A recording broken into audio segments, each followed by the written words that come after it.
Sawadee Hello and welcome to Daily Wisdom, Walking the Path with the Buddha.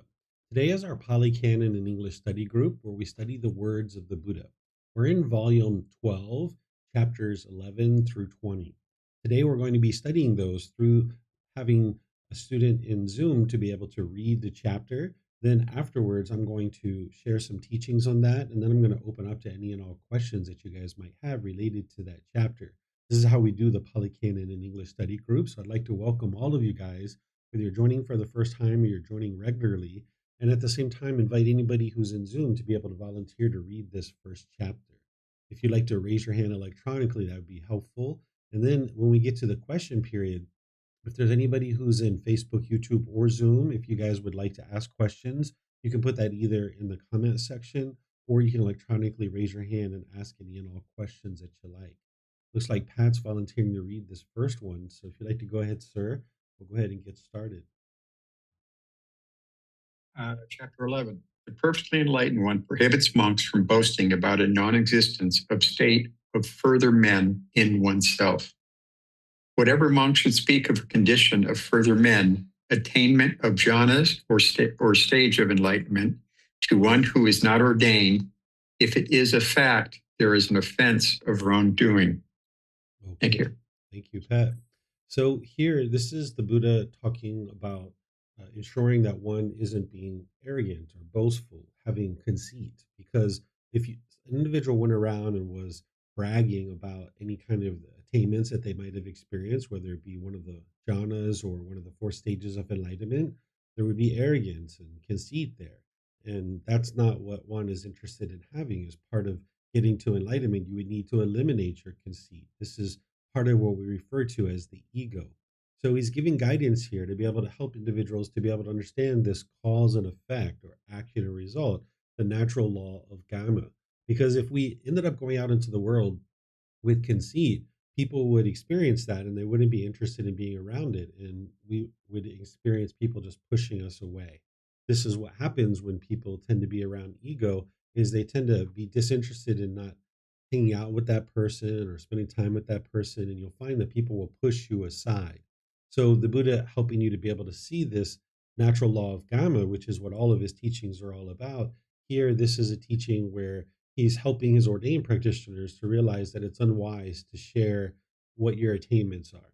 And he's saying this to his ordained practitioners that it would be unwise for them to share their attainments with somebody who's not ordained.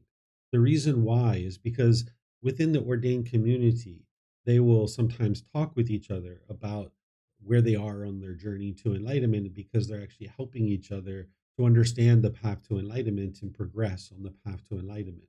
So it's kind of like what I share with household practitioners that if you went out and you shared with just the average person what your attainments are, this would be unwise because there's conceit there. But if you were to talk with your teacher, for example, and you were interested in growing and developing to attain enlightenment, and you were discussing with your teacher about where you thought you were in your journey to enlightenment, and your interest in sharing this with your teacher is to be able to help determine whether you are indeed in that jhana or in that stage of enlightenment.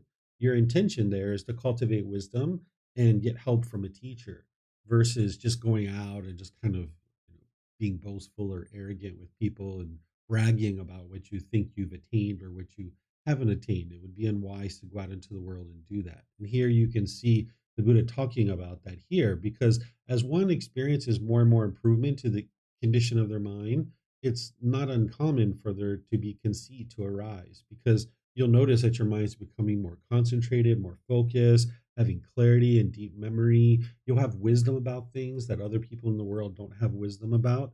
And it's possible for the conceit to arise. And what you would like to do is restrain the mind, not allow the mind to do that. And this is just one aspect of that is not going around and telling people what you think you've attained or what you haven't attained.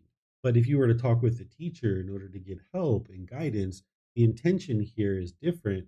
It's to be able to cultivate wisdom. And you can see that there's no conceit there because the ultimate goal is to cultivate wisdom, not to boast or be arrogant.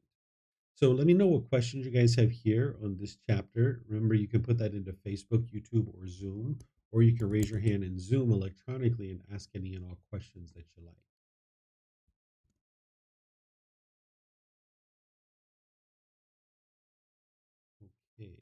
Don't see any questions anywhere. So I'm going to move to this next chapter, chapter 12. Is there someone who would like to read this?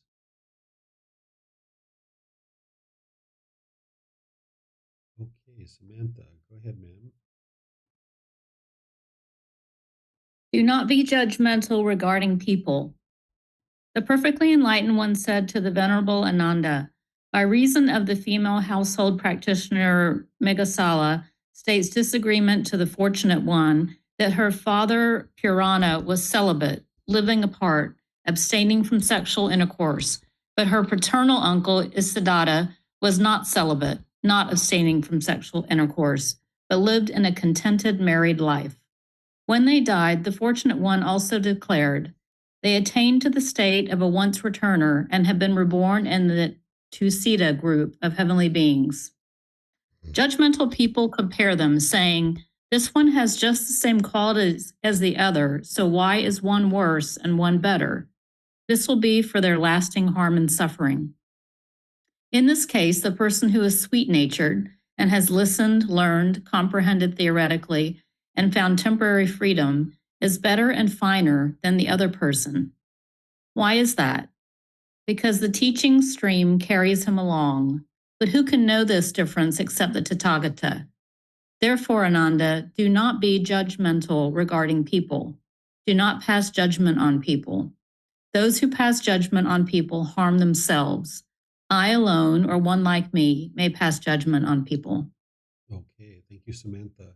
So let's talk for a moment before we describe this particular chapter about what is judgment and what is discernment. Because one is something that you're looking to eliminate, and the other one is something that you're looking to cultivate. Judgment is where you're looking at an individual and trying to decide what is wholesome or unwholesome for them. The mind might even be looking down on this person, thinking that you're better than them and putting yourself above them. Or also, if someone puts themselves above others, they tend to put themselves below others too. This is part of the conceit. That's why these chapters are showing up together, because it's all about helping you to eliminate conceit. Because when there's conceit in the mind will be judgmental. And this is something that you need to eliminate, where you're putting yourself above or below other people, because it's detrimental to the mind and it's only harming your own mind. Because when you're judging people, you're looking down on them, or you're putting yourself under people and you're looking up to them in such awe that you're shaken up and calm around them. It's actually harming your own mind, because you can't see this individual as they truly are and just love all beings. That's ultimately what you're interested in doing, is getting to the point where you can just love all beings, that you're not judging them as good or bad or right or wrong, that you just understand that everybody has different decisions and they make different decisions. They have different thoughts and experiences in the world, and they're going to make different decisions. And then instead of judging them and looking down on them or looking up to them with such awe, you can instead just have discernment. What discernment is where you have wise decision making. Everything that you do in life needs to be based in discernment or wise decision making. When you have discernment, you're making wise decisions and it's going to produce wholesome gamma or wholesome results for you. But when you make unwise decisions, now you're going to experience unwholesome karma or unwholesome results. So what the Buddha is talking about here is that there was an individual who was asking him a question where their father was celibate, meaning they weren't having sex, they were abstaining from sexual intercourse, and then their father's brother, so their paternal uncle, was uh, having sex. They were actually involved in sexual intercourse. And when this individual died, or these two individuals died, the Buddha was essentially helping people to understand that, hey, these people both got to the second stage of enlightenment, and both were reborn into this particular area of the heavenly realm. And this particular area of the heavenly realm is a kind of like a holding place before one gets actually reborn. Because as you know, as a once returner, you're ultimately going to come back into the world, into the heavenly or into the human realm again. But the Sutta group of heavenly beings is kind of like a holding place before beings actually come into the human realm. And the Buddha is saying that these two individuals essentially experienced the exact same thing upon death. But there were other people who weren't seeing it that way, that they were looking at this person and looking at all the different aspects of their life and trying to judge where they might have been reborn or whether they were good or bad or wholesome or unwholesome. And ultimately, what the Buddha is sharing here is that it causes your own harm and suffering by choosing to do that. That it's unwise for you to be able to look at other people and judge them as being good or bad or any other type of qualities like that. It's You can instead just have discernment where if there's somebody, say, that you're spending time with as a friend or a family member, and you notice that they're making unwise decisions and you're choosing to not associate with that individual, you can just choose not to spend time with that person without thinking of them as being good or bad or right or wrong or anything like that. You can just make a wise decision based in your decision making rather than judging this person as being good or bad. And this is going to protect your mind where you can still love this person. You can still have a genuine interest in seeing them be well, but you're just choosing based in discernment to not spend time with this person, for example, right? This is just one example. So ultimately, the Buddha is saying to his student Ananda that it would be unwise to be judgmental towards individuals, not to pass judgment on others and trying to determine whether they're good or bad or right or wrong or things of that nature. And then he ultimately says that he or one like him can pass judgment. What he's meaning here is it's him or one like him, meaning a Buddha that is able to determine where somebody is going to potentially be reborn in their next life. And there's no other purpose for anybody else to be able to determine that.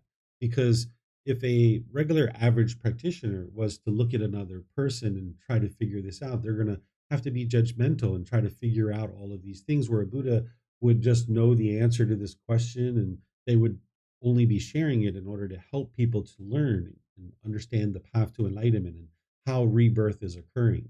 Where this other person who's talking about this is doing so in a judgmental way. And the Buddha is saying it's unwise for that to occur. And it's only going to harm your own mind if you allow your mind to be judgmental.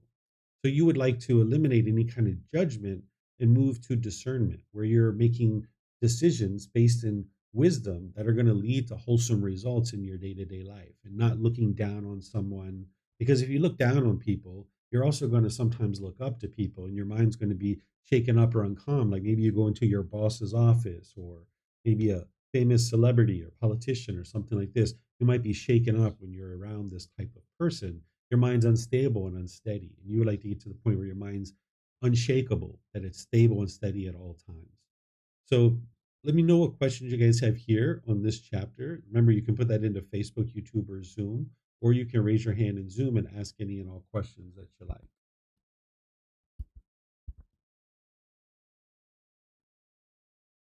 Okay, it looks like Leo might have a question. Go ahead, sir.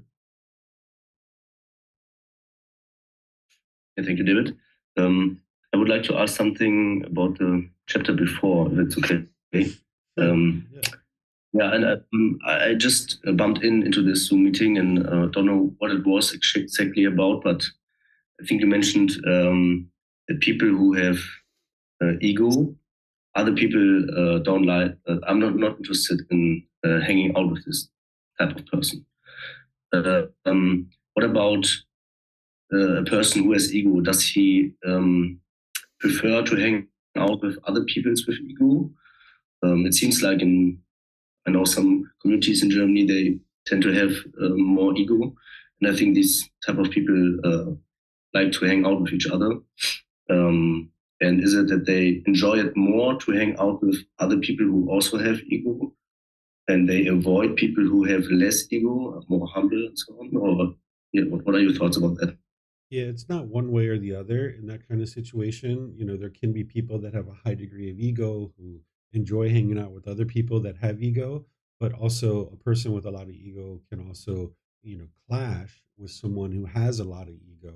And now they're not interested in spending time with people who do have ego. So it can happen one way or the other. And, it's not always one particular way that somebody who has ego, people will push that person aside because there's some people who enjoy that. They're not even understanding the harm in that. But in terms of wholesome people, in terms of people who understand wisdom and the types of individuals that you would be interested in spending time with, they're not going to be interested in being someone around someone who has a very high, extensive amount of ego. So it can be one way or the other. But people who are wise and who understand the path to enlightenment and understand what's producing wholesome results for you, they're going to be disinterested in hanging out with someone who has this high degree of ego. Okay. Yeah, thank you. Mhm. Answer. Yep, you're welcome. Let me see if we have any other questions anywhere. Don't see any questions. So let's go to the next chapter, which is chapter 13. Is there someone who would like to read this?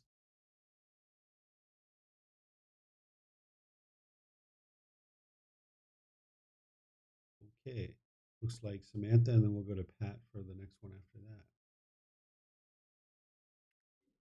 The five great thieves. Monks.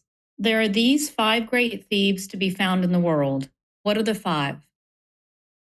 1. Monks, here a certain one of the great thieves thought, to be sure, will I, surrounded by 100 or by 1,000, wander among villages, towns, and the possessions of kings, slaying and causing to be slain, destroying and causing destruction, tormenting and causing torment.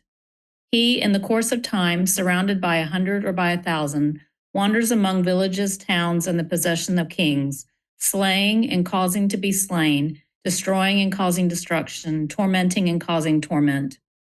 Now, indeed, monks, a certain unwholesome monk thought, to be sure, I, surrounded by 100 or by 1,000, will make an alms tour among villages, towns, and the possession of kings, honored, respected, appreciated, worshipped, admired, supported by householders, by those who have gone forth into homelessness, and by the requisites of robes, alms food, bedding, and medicine.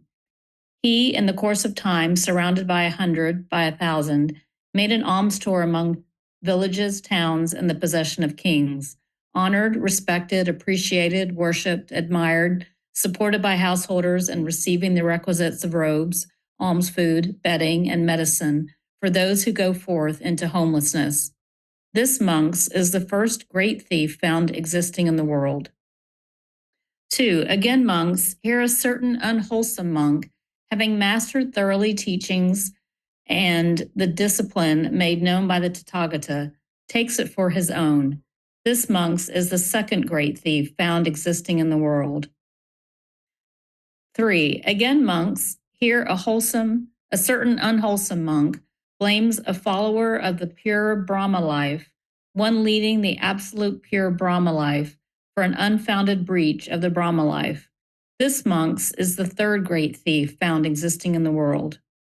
4. Again, monks, a certain unwholesome monk favors and persuades a householder on account of those things which are important possessions of the community, on account of those things which are its important requisites, that is to say, a park, a site for a park, a vihara, monastery, a site for a vihara, a couch, a chair, a bolster, a pillow, a brass vessel, a brass jar, a brass pot, a brass receptacle, a razor, an axe, a hatchet, a hoe, a spade, a creeper, bamboo, munja grass, babaja grass, tina grass, clay, wooden articles, earthenware articles. This, monk, is the fourth great thief found existing in the world. 5. In the world with the heavenly beings, and including Mara, including the Brahma world, including ascetics and Brahmins, including breathing things, including heavenly beings and men, this is the chief great thief. He who claims a non-existent state of furtherment, enlightenment, which has not been attained. What is the reason for this? Monks, you have eaten the country's alms food by theft. Okay, thank you, Samantha. So the Buddha is talking about these five situations where one could be considered a thief, because typically we think about a thief as someone who's stealing something and taking something. So the Buddha is helping you to be able to see this about how an individual could steal and take something so that you would be disinterested in doing this, and that you would then see the wise decision making and not doing these types of things. So the first one, the Buddha is talking about ordained practitioners who are unwholesome, right? Here, this is where he's saying that, but yet they're going out into the world and having all this admiration and respect from household practitioners. And while they're receiving all this admiration and respect, they're also collecting up alms food, meaning donations from the public, but yet they're unwholesome. And the Buddha is calling this individual a thief, because they're doing unwholesome things. They're not actually into training their mind and becoming more and more wholesome. And instead, they're just going around doing unwholesome things, but yet they're collecting donations from the public. So they're not giving the public the role model of what a wholesome individual would be so that they can then model their conduct and their practice on the path to enlightenment after that individual.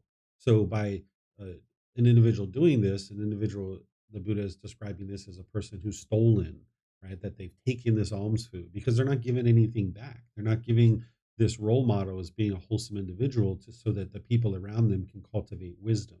And he's relating this to an individual who's going around and essentially killing, and an individual who's killing and slaying and destroying individuals. He's relating this to that type of situation. Then he's talking about this second type of thief as an individual who's unwholesome and they've gained a certain level of mastery of the teachings of the Buddha, but yet they take those teachings and go out into the world and they claim that those teachings are their own. And now going out into the world, the Buddha is saying that this person is a thief. This is something that happened during the lifetime of the Buddha. It happens now that people will learn the teachings of the Buddha and then they will go out and kind of rebrand it, repackage it, and make it look like and talk about as if it's their own teachings, where in reality it's the teachings of the Buddha. So the Buddha is calling this person a thief because they're stealing this idea that these teachings somehow belong to them, when in reality they were taught by the Buddha and they don't belong to any one person, but yet they belong to everybody. That's part of humanity. Uh, these are teachings that all of humanity can learn. But if one takes those teachings and kind of brands them and markets them as their own, now people don't necessarily understand that these are natural laws, that these are teachings of a Buddha, these are teachings that all of humanity can learn and understand. Maybe this person nowadays might even be selling these teachings or selling these courses and thinking that somehow they belong to them, when in reality, these teachings aren't meant to be taught that way. They're not meant to have a price tag on them, they're meant to be accessible to everyone. So if somebody was to do these types of things where they take the teachings, claim them to be their own, rebrand them, and maybe even sell them to other people, the Buddha is referring to this person as a thief because they've essentially stolen from humanity, where these teachings don't need to be marketed and purchased and all that kind of thing. They can be given away at no cost. So this would be a thief. Then the Buddha is describing a thief as an individual who looks at an individual who's in the Brahmin tradition. And this person is actually practicing perhaps the pure Brahmin tradition, but instead, this individual is saying that no, they're not practicing that. So the Buddha is referring to this person as a thief. And during the lifetime of the Buddha, the other kind of tradition that people were well aware of that was widely practiced was Brahmanism. But today there's many different traditions. There's Muslim teachings, there's Christian teachings, there's Jainism, Judaism, so many different things. So if we were to go around and be judgmental and looking down on people and saying, "Oh, that person is no good because they're a priest or they're a bishop or they're a cardinal and they're doing this and they're doing that and they're doing this wrong and that wrong." This is gossip and slander. But the individual is also, well, the way the Buddha is describing it here, is could be considered a thief of essentially saying these things, and this is going to produce unwholesome results in their life. Then there's this fourth one where an individual is unwholesome and they're trying to persuade household practitioners to purchase these things in order to give it to them, which is any of these types of things that the Buddha is talking about here. That an individual is wanting these kinds of things and they're maybe casting it as, oh, can you buy this land for the community? Where in reality, the individual is trying to get it for themselves. And this would be a thief, because if someone's going to practice the second precept the way that the Buddha taught it, is that you just await what is given. You don't go out into the world and make request for people to buy you something because you're sharing the teachings, but you just wait for people to choose if they would like to make an offering to you. But if somebody's going out into the world and almost demanding or persuading, asking for people to buy things, and they're maybe casting it as if it's for the community, when in reality that person's keeping it for themselves, this is a situation where the Buddha is describing this as a thief. Even if this individual doesn't keep it for themselves, even if they still use it for the community, it's unwise to try to force somebody to practice generosity, that this isn't what the Buddha actually taught and it's going to lead to unwholesome results. Because remember, the Buddha is teaching you this cause and effect, this natural law of karma. And these situations that he's describing is helping you to be able to see that natural law of karma. And then ultimately, the thing that we've been talking about throughout the first chapter of today and so forth is, declaring that an individual themselves are enlightened. If you went around and did that, the Buddha is saying this is actually a thief. This is an individual who is claiming that they're enlightened, but yet they have not yet attained enlightenment. Even claiming that one is enlightened, that is an indication that they're not enlightened. So if an individual goes out and is claiming that they're enlightened, you can be sure that they're actually not enlightened. The Buddha, during his lifetime, needed to tell people that he was enlightened and that he was a Buddha. He made this clear in his teachings. He said this at different times. But he was saying this in order so that people would understand what enlightenment is and what a Buddha is, because people didn't understand at that time. And today, we have worldwide fame. Whereas if somebody went out into the world and tried to claim that they were a Buddha, people would know right away that that person's not a Buddha, because this person is maybe desiring to be well known in the world and be propped up and admired and worshipped and things like this, where that's the way sometimes people think about a Buddha today. But during the lifetime of the Buddha, it wasn't like that. There was no such thing as worldwide fame, because not everybody in the world could understand a common language to be able to have worldwide fame. So for the Buddha to describe to people that he was a Buddha was a way for him to teach humanity what a Buddha is and what a Buddha does. But today, if somebody claimed to be a Buddha, people would right away consider that person to have ego in their mind, and there's no way that that individual could be a Buddha. So the Buddha taught that it's unwise to go around and claim that you're actually enlightened. Even though he needed to let people know that during his lifetime in order to teach what enlightenment is and what a Buddha is, we know nowadays what those things are, and we don't need to go around and claim that you're enlightened, because an individual who's enlightened, their mind is so peaceful and joyful, they don't want anything, they don't desire anything. So to go around and claim that one is enlightened is like desiring admiration or desiring respect or something like this from other people. Whereas if you're enlightened, you can just go about the world and be peaceful and joyful. You don't need other people to acknowledge that you're enlightened or to tell you that you're enlightened. You don't need that from other people. You can just go about your day and be peaceful and joyful. So these are the five things that the Buddha is relating to as a thief. And this is where the Buddha typically will kind of recast something or put it under a microscope and help you see a certain intricacy about something that was maybe thought about in one way during his lifetime, but then he's kind of giving this new light to it, where we oftentimes think about a thief as something who's stolen a material object, where here the Buddha is showing some other things and in some other ways that an individual could potentially be a thief and stealing something. And this is in order to help you to understand that it's unwise to do these kinds of things because you're not interested in being a thief yourself. So you would understand that it would be unwise to do any of these kinds of things. So let me know what questions you guys have here. You can put that into Facebook, YouTube, or in Zoom.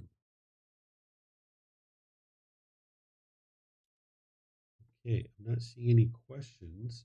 We'll go to chapter 14. I think Pat was going to read next. So Pat, if you would like to read chapter 14, you're more than welcome to. A noble disciple abandons wrong livelihood. Therein, monks, right view comes first. And how does right view come first?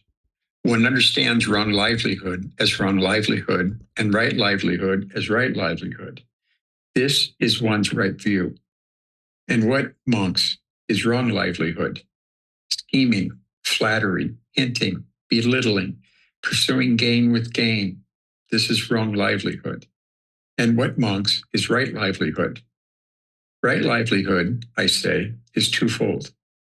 There is right livelihood that is affected by taints, fetters, taking part in merit, ripening in the material again, and there is right livelihood that is noble, taintless, world transcending, a factor of the path.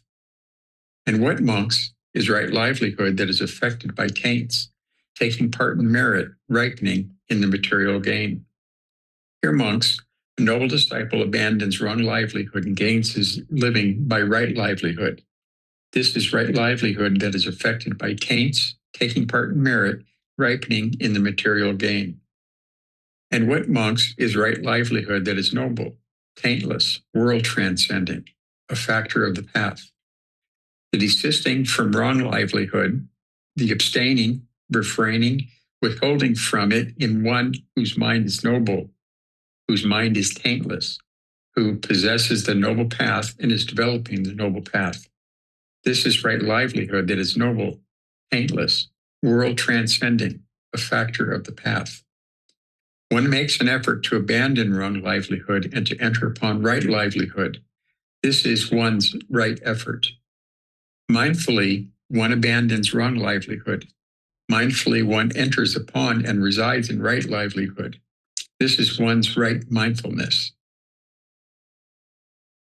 Thus, these three states run and circle around right livelihood. That is, right view, right effort, and right mindfulness. Therein, monks, right view comes first. And how does right view come first? In one of right view, right intention comes into being. In one of right intention, right speech comes into being. In one of right speech, right action comes into being. In one of right action, right livelihood comes into being. In one of right livelihood, right effort comes into being. In one of right effort, right mindfulness comes into being. In one of right mindfulness, right concentration comes into being. In one of right concentration, right wisdom comes into being. In one of right wisdom, right liberation comes into being. Thus, monks, the path of the disciple is in higher training possesses 8 factors. The Arahant possesses 10 factors. Therein, monks, right view comes first. And how does right view come first?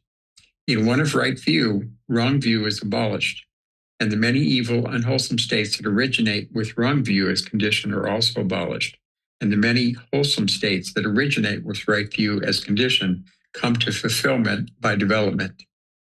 In one of right intention, wrong attention is abolished, and the many evil, unwholesome states that originate with wrong intention as condition are also abolished, and the many wholesome states that originate with right intention as condition come to fulfillment by development.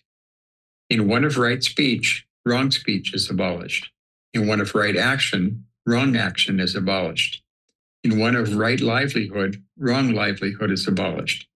In one of right effort, wrong effort is abolished. In one of right mindfulness, wrong mindfulness is abolished. In one of right concentration, wrong concentration is abolished. In one of right wisdom, wrong wisdom is abolished. In one of right liberation, wrong liberation is abolished. And the many evil, unwholesome states that originate with wrong liberation as condition are also abolished. And the many wholesome states that originate with right liberation as condition come to fulfillment by development. Thus, monks, there are 20 factors on the side of the wholesome and 20 factors on the side of the unwholesome. This teaching's discourse on the Great 40 has been set rolling and cannot be stopped by any ascetic or Brahmin or God or Mara or Brahma or anyone in the world. Monks, if an ascetic or Brahmin thinks that this teaching's discourse on the Great 40 should be criticized and rejected, then there are 10 legitimate deductions from his assertions that would provide grounds for finding fault with him here and now. If that worthy one finds fault with right view, then he would honor and praise those ascetic and Brahmins who are of wrong view. If that worthy one finds fault with right intention, then he would honor and praise those ascetics and Brahmins who are of wrong intention.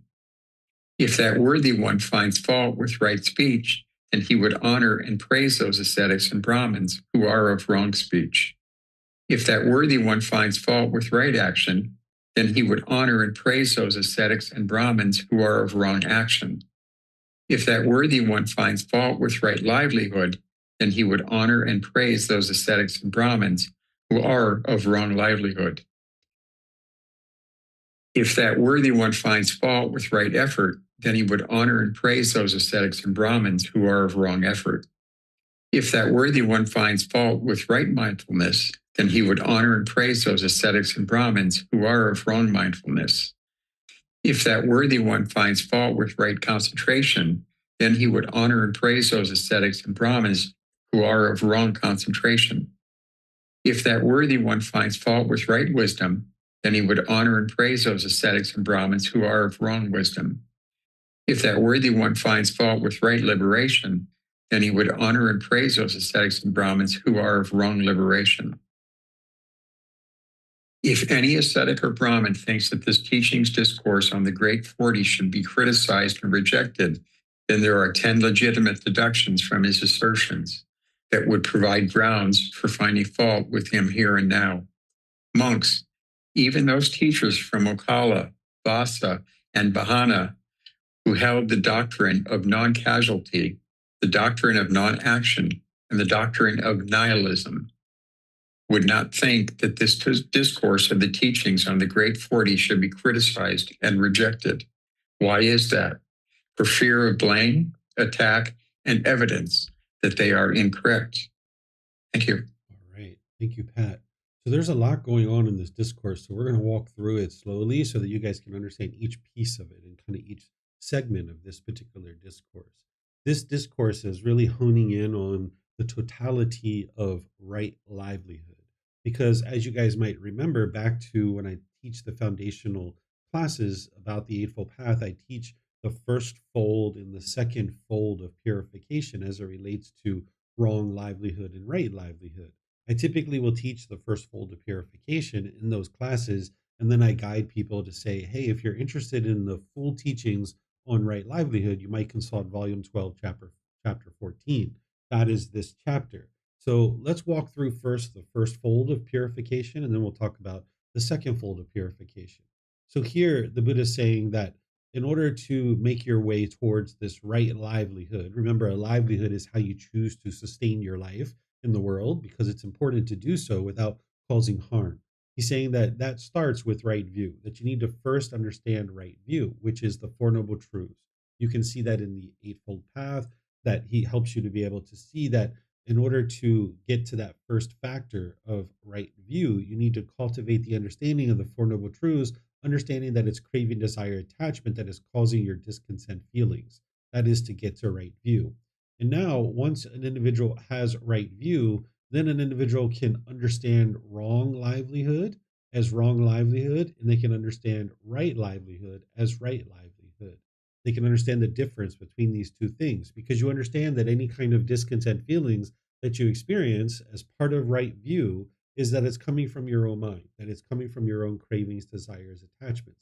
It's not the outside world. It's not your boss. It's not your coworkers. It's not these kinds of things that are causing you to experience discontentedness at work. Instead, it's one's own mind. So, in order to get to a right livelihood, you need to first have right view. So, now once an individual understands right view and that your discontent feelings are coming from your own mind, you understand that any harms that you're experiencing in your day to day life, in your work, is coming from your own decisions.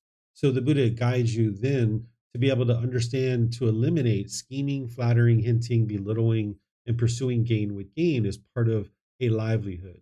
Scheming is where you have corruption. Flattering is where you have insincere comments just to get people to buy things from you. Hinting is where you're unclear about your job or activities, where you're not being clear and concise, for example, in briefing your boss about what it is that you're doing. Belittling is to have degrading and diminishing talk about your coworkers, your competition, your business partners, your customers, looking down on people and talking in degrading and disparaging ways. That's not going to produce wholesome results for you. And then pursuing gain with gain is just taking a job for the money, and that's all you care about. But you don't really care about the product or service that's being offered. You're just there for the money, and you're just there for the paycheck. If you're doing any of these five things as part of a livelihood, then it's going to produce unwholesome results for you. And the Buddha gives you further guidance on right livelihood and other parts of his teachings, where he teaches you to abandon five livelihoods. I have this down here, all the way down here, where he teaches you these trades not to not be plied. where he says how it's unwise for you to have business and weapons, living beings, meat, substances that cause heedlessness and poison. So you can see this in the words of the Buddha here, that he's guiding individuals to that it would be unwise to do these things, because if you're sustaining your life off of business and weapons, living beings, meat, substances that cause heedlessness and poisons, this is causing harm to other beings, and you're sustaining your life off of causing harm to others. So the Buddha teaches you, as part of the first fold of purification, that it's unwise to have any of those five livelihoods, or to do scheming, flattering, hinting, belittling, or pursuing gain with gain within your livelihood. Because if you do any of these kinds of things, you're not going to have a fulfilling livelihood. So, for example, if you took a job where you were just pursuing gain with gain, and that's all you cared about was the money, at some point that craving is going to be diminished and extinguished, and now you're doing this livelihood that feels very mundane, and you're not going to feel fulfilled and satisfied in the work that you're doing. You're probably going to drag yourself to work each day, because initially you were really motivated to go to that job because you were getting paid a certain amount of money and you were so happy with that money.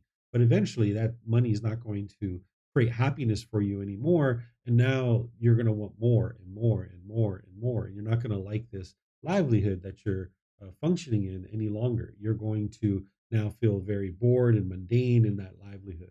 The Buddha teaches you to eliminate these five things, as well as those five types of livelihood. Now, this is what would be called the first fold of purification.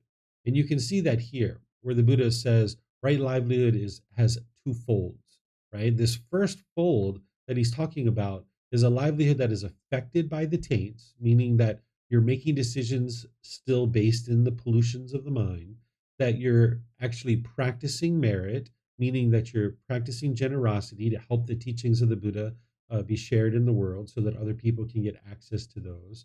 And you're experiencing this material gain, right? So you can get to a point where you're practicing right livelihood to the first fold of purification, where you are practicing generosity with whatever money that you're acquiring and resources that you're acquiring. You are acquiring this material gain, but you still have the fetters involved in your livelihood. For example, let's just say that somebody was a police officer and they had a lot of ego and conceit. And that's the main reason why they're interested in doing this job, because they walk around with their chest all puffed out and like, look at me, I'm a police officer. Not every police officer has the fetters involved in their mind, but let's just use this example as if somebody does. Now walking around with their chest all puffed out, look at me, and all this conceit. They might be practicing merit. They're experiencing this material gain. They're not doing one of those five livelihoods like business and weapons, living beings, meat, substances that cause heedlessness and poisons. And they're not scheming, flattering, hinting, belittling, or pursuing gain with gain, but they still have this conceit and perhaps even other pollutions that are in their mind affecting them in their day to day life. So, this is a level of purification that at least they're not scheming, flattering, hinting, belittling, or pursuing gain with gain, and at least they're not doing one of those five livelihoods. So there's going to be a certain amount of benefit for them in that livelihood. But their mind's not completely purified yet, and they're still having issues in their day to day life at work. That ego that they have at work, that they're choosing to operate through that conceit, it's producing unwholesome results for them in their day to day life. And that's not where you're interested in staying, but that's ultimately the first level of purification, is to get to that point where at least you are practicing the first fold of purification. And because your mind is not fully purified and you do have the fetters in the mind, it's going to affect your livelihood to a certain degree. But ultimately, what you would like to get to is the second fold of purification, where sure, you're not doing any of those five livelihoods of business and weapons, living beings, meat, substances that cause heedlessness and poisons. And you're also not scheming, flattering, hinting, belittling, or pursuing gain with gain. But this particular livelihood that you're doing, your mind is taintless, meaning none of the taints are involved in your livelihood whatsoever. You're not walking around with ego and arrogance and pride. You don't have sensual desire or ill will. None of those fetters, of the 10 individual fetters, are being arising as part of your day-to-day life. And then in this situation, your livelihood is going to be fully purified, and you're going to have complete peace and complete joy when you're at work. As long as you have the fetters in your mind and you're operating through those at work, you're still going to have certain day to day struggles and difficulties in your day to day work. But when you eliminate those pollutions of mind, where your mind is now taintless and you're also not scheming, flattering, hinting, belittling, or pursuing gain with gain, and you're not practicing one of those wrong livelihoods of weapons, living beings, meat, substances that cause heedlessness or poisons, when you are up to that level and then you further have purified your mind to now function through the fetters, now you're in that second fold of purification.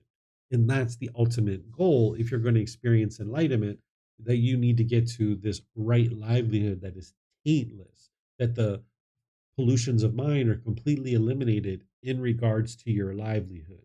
Because you can get to a point where in your livelihood, you don't have any of these taints involved, but you still have pollutions in other parts of your life. That maybe in your personal relationships, for example, that conceit is still arising, or sensual desire is still arising, or something like that. But in terms of getting to a purified livelihood, that second fold of purification, you need to be able to completely eradicate all the pollutions and operate through that for an extended period of time in your livelihood. So, this would be the second fold of purification. So, the Buddha here is now describing this first fold of purification here. That he's saying that this first fold of purification is that the mind is still affected by the taints, right? That the individual is practicing generosity, helping others to get access to the teachings because they've seen enough progress at that point that they understand that it's these teachings are helpful, but they still have these taints in their mind.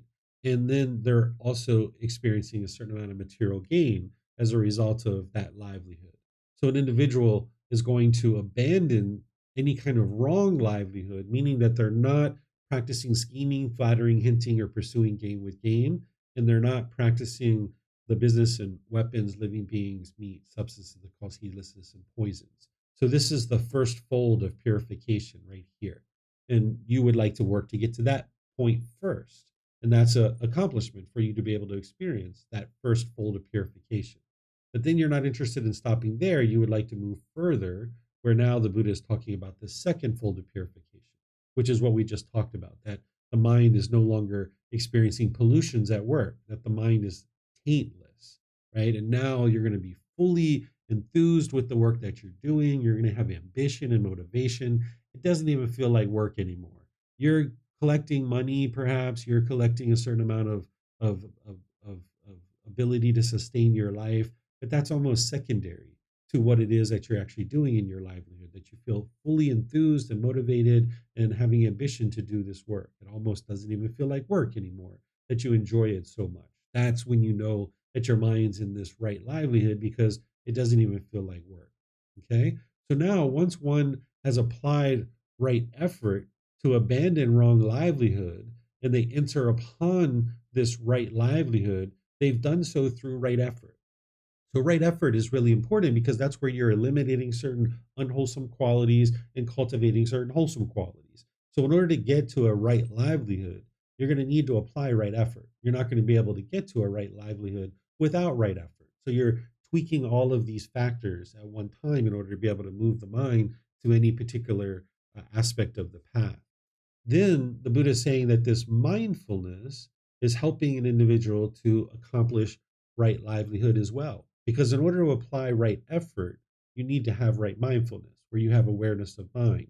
So in your day to day work, let's just say that your conceit is arising. You're in that first fold of purification and you see the conceit arising. You're trying to get to that second fold of purification. Well, it's your right mindfulness that is helping you to be able to see that conceit arise. And now you apply right effort to abandon that and eliminate that out of the mind when you're at work in day to day life.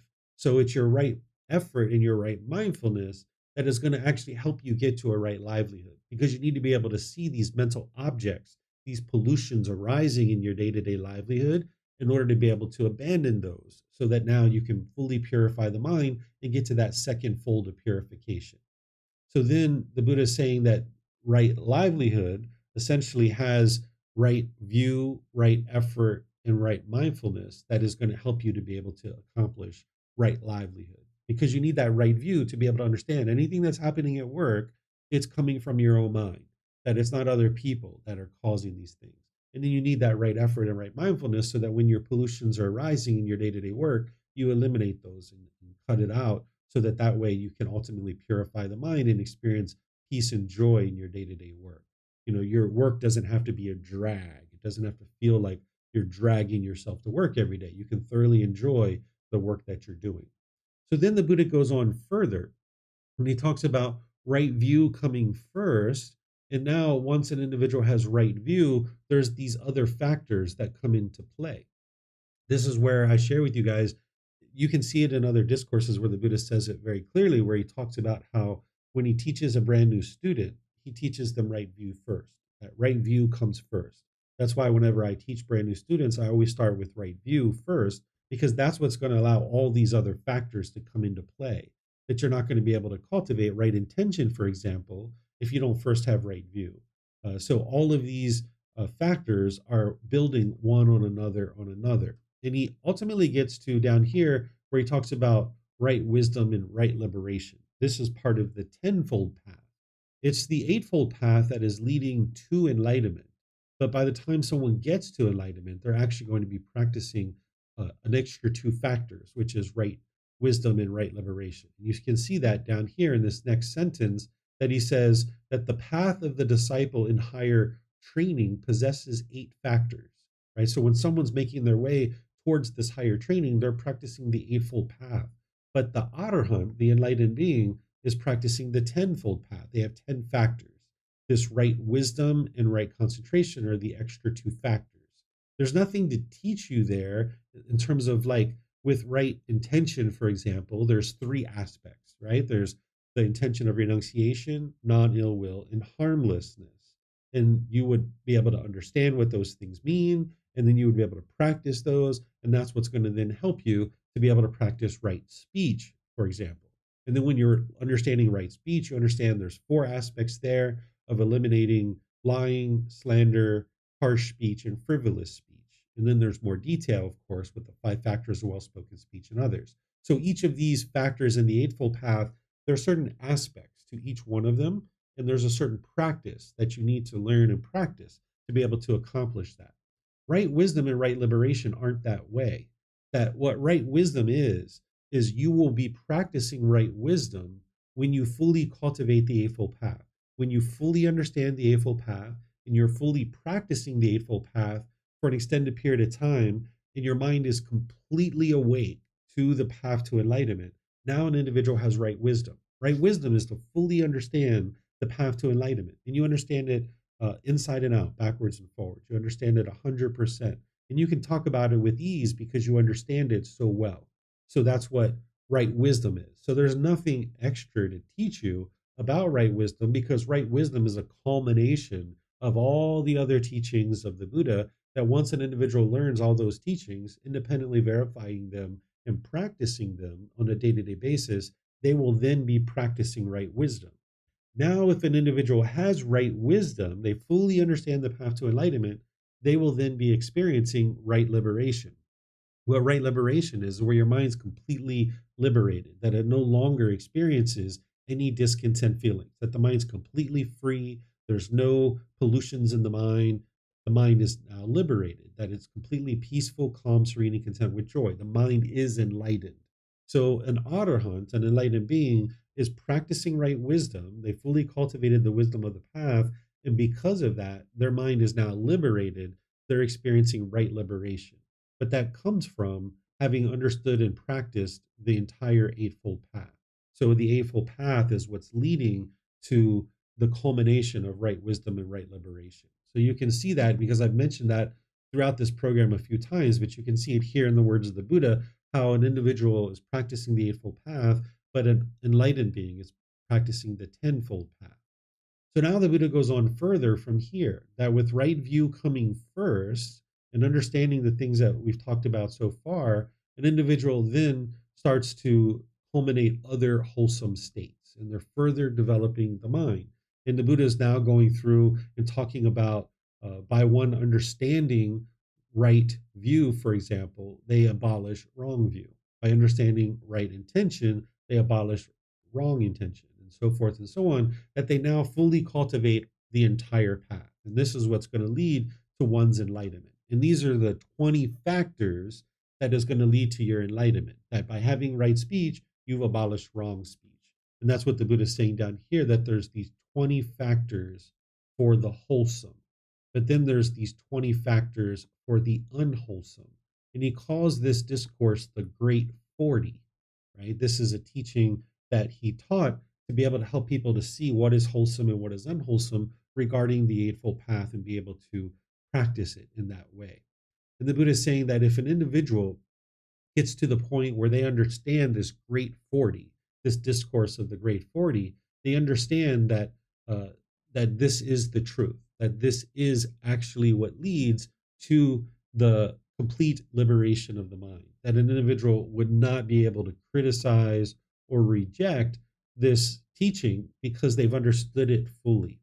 And now, an individual having understood it fully, they would then be able to know the truth and ultimately have this right wisdom and right liberation.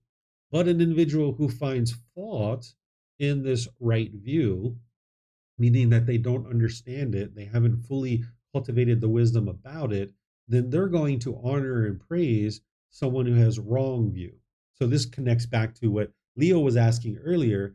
If somebody, for example, has ego and they don't understand the difficulties and struggles because of the ego, they might honor and praise somebody who has ego, right? Because they can't identify that ego and they don't understand how unwise that is.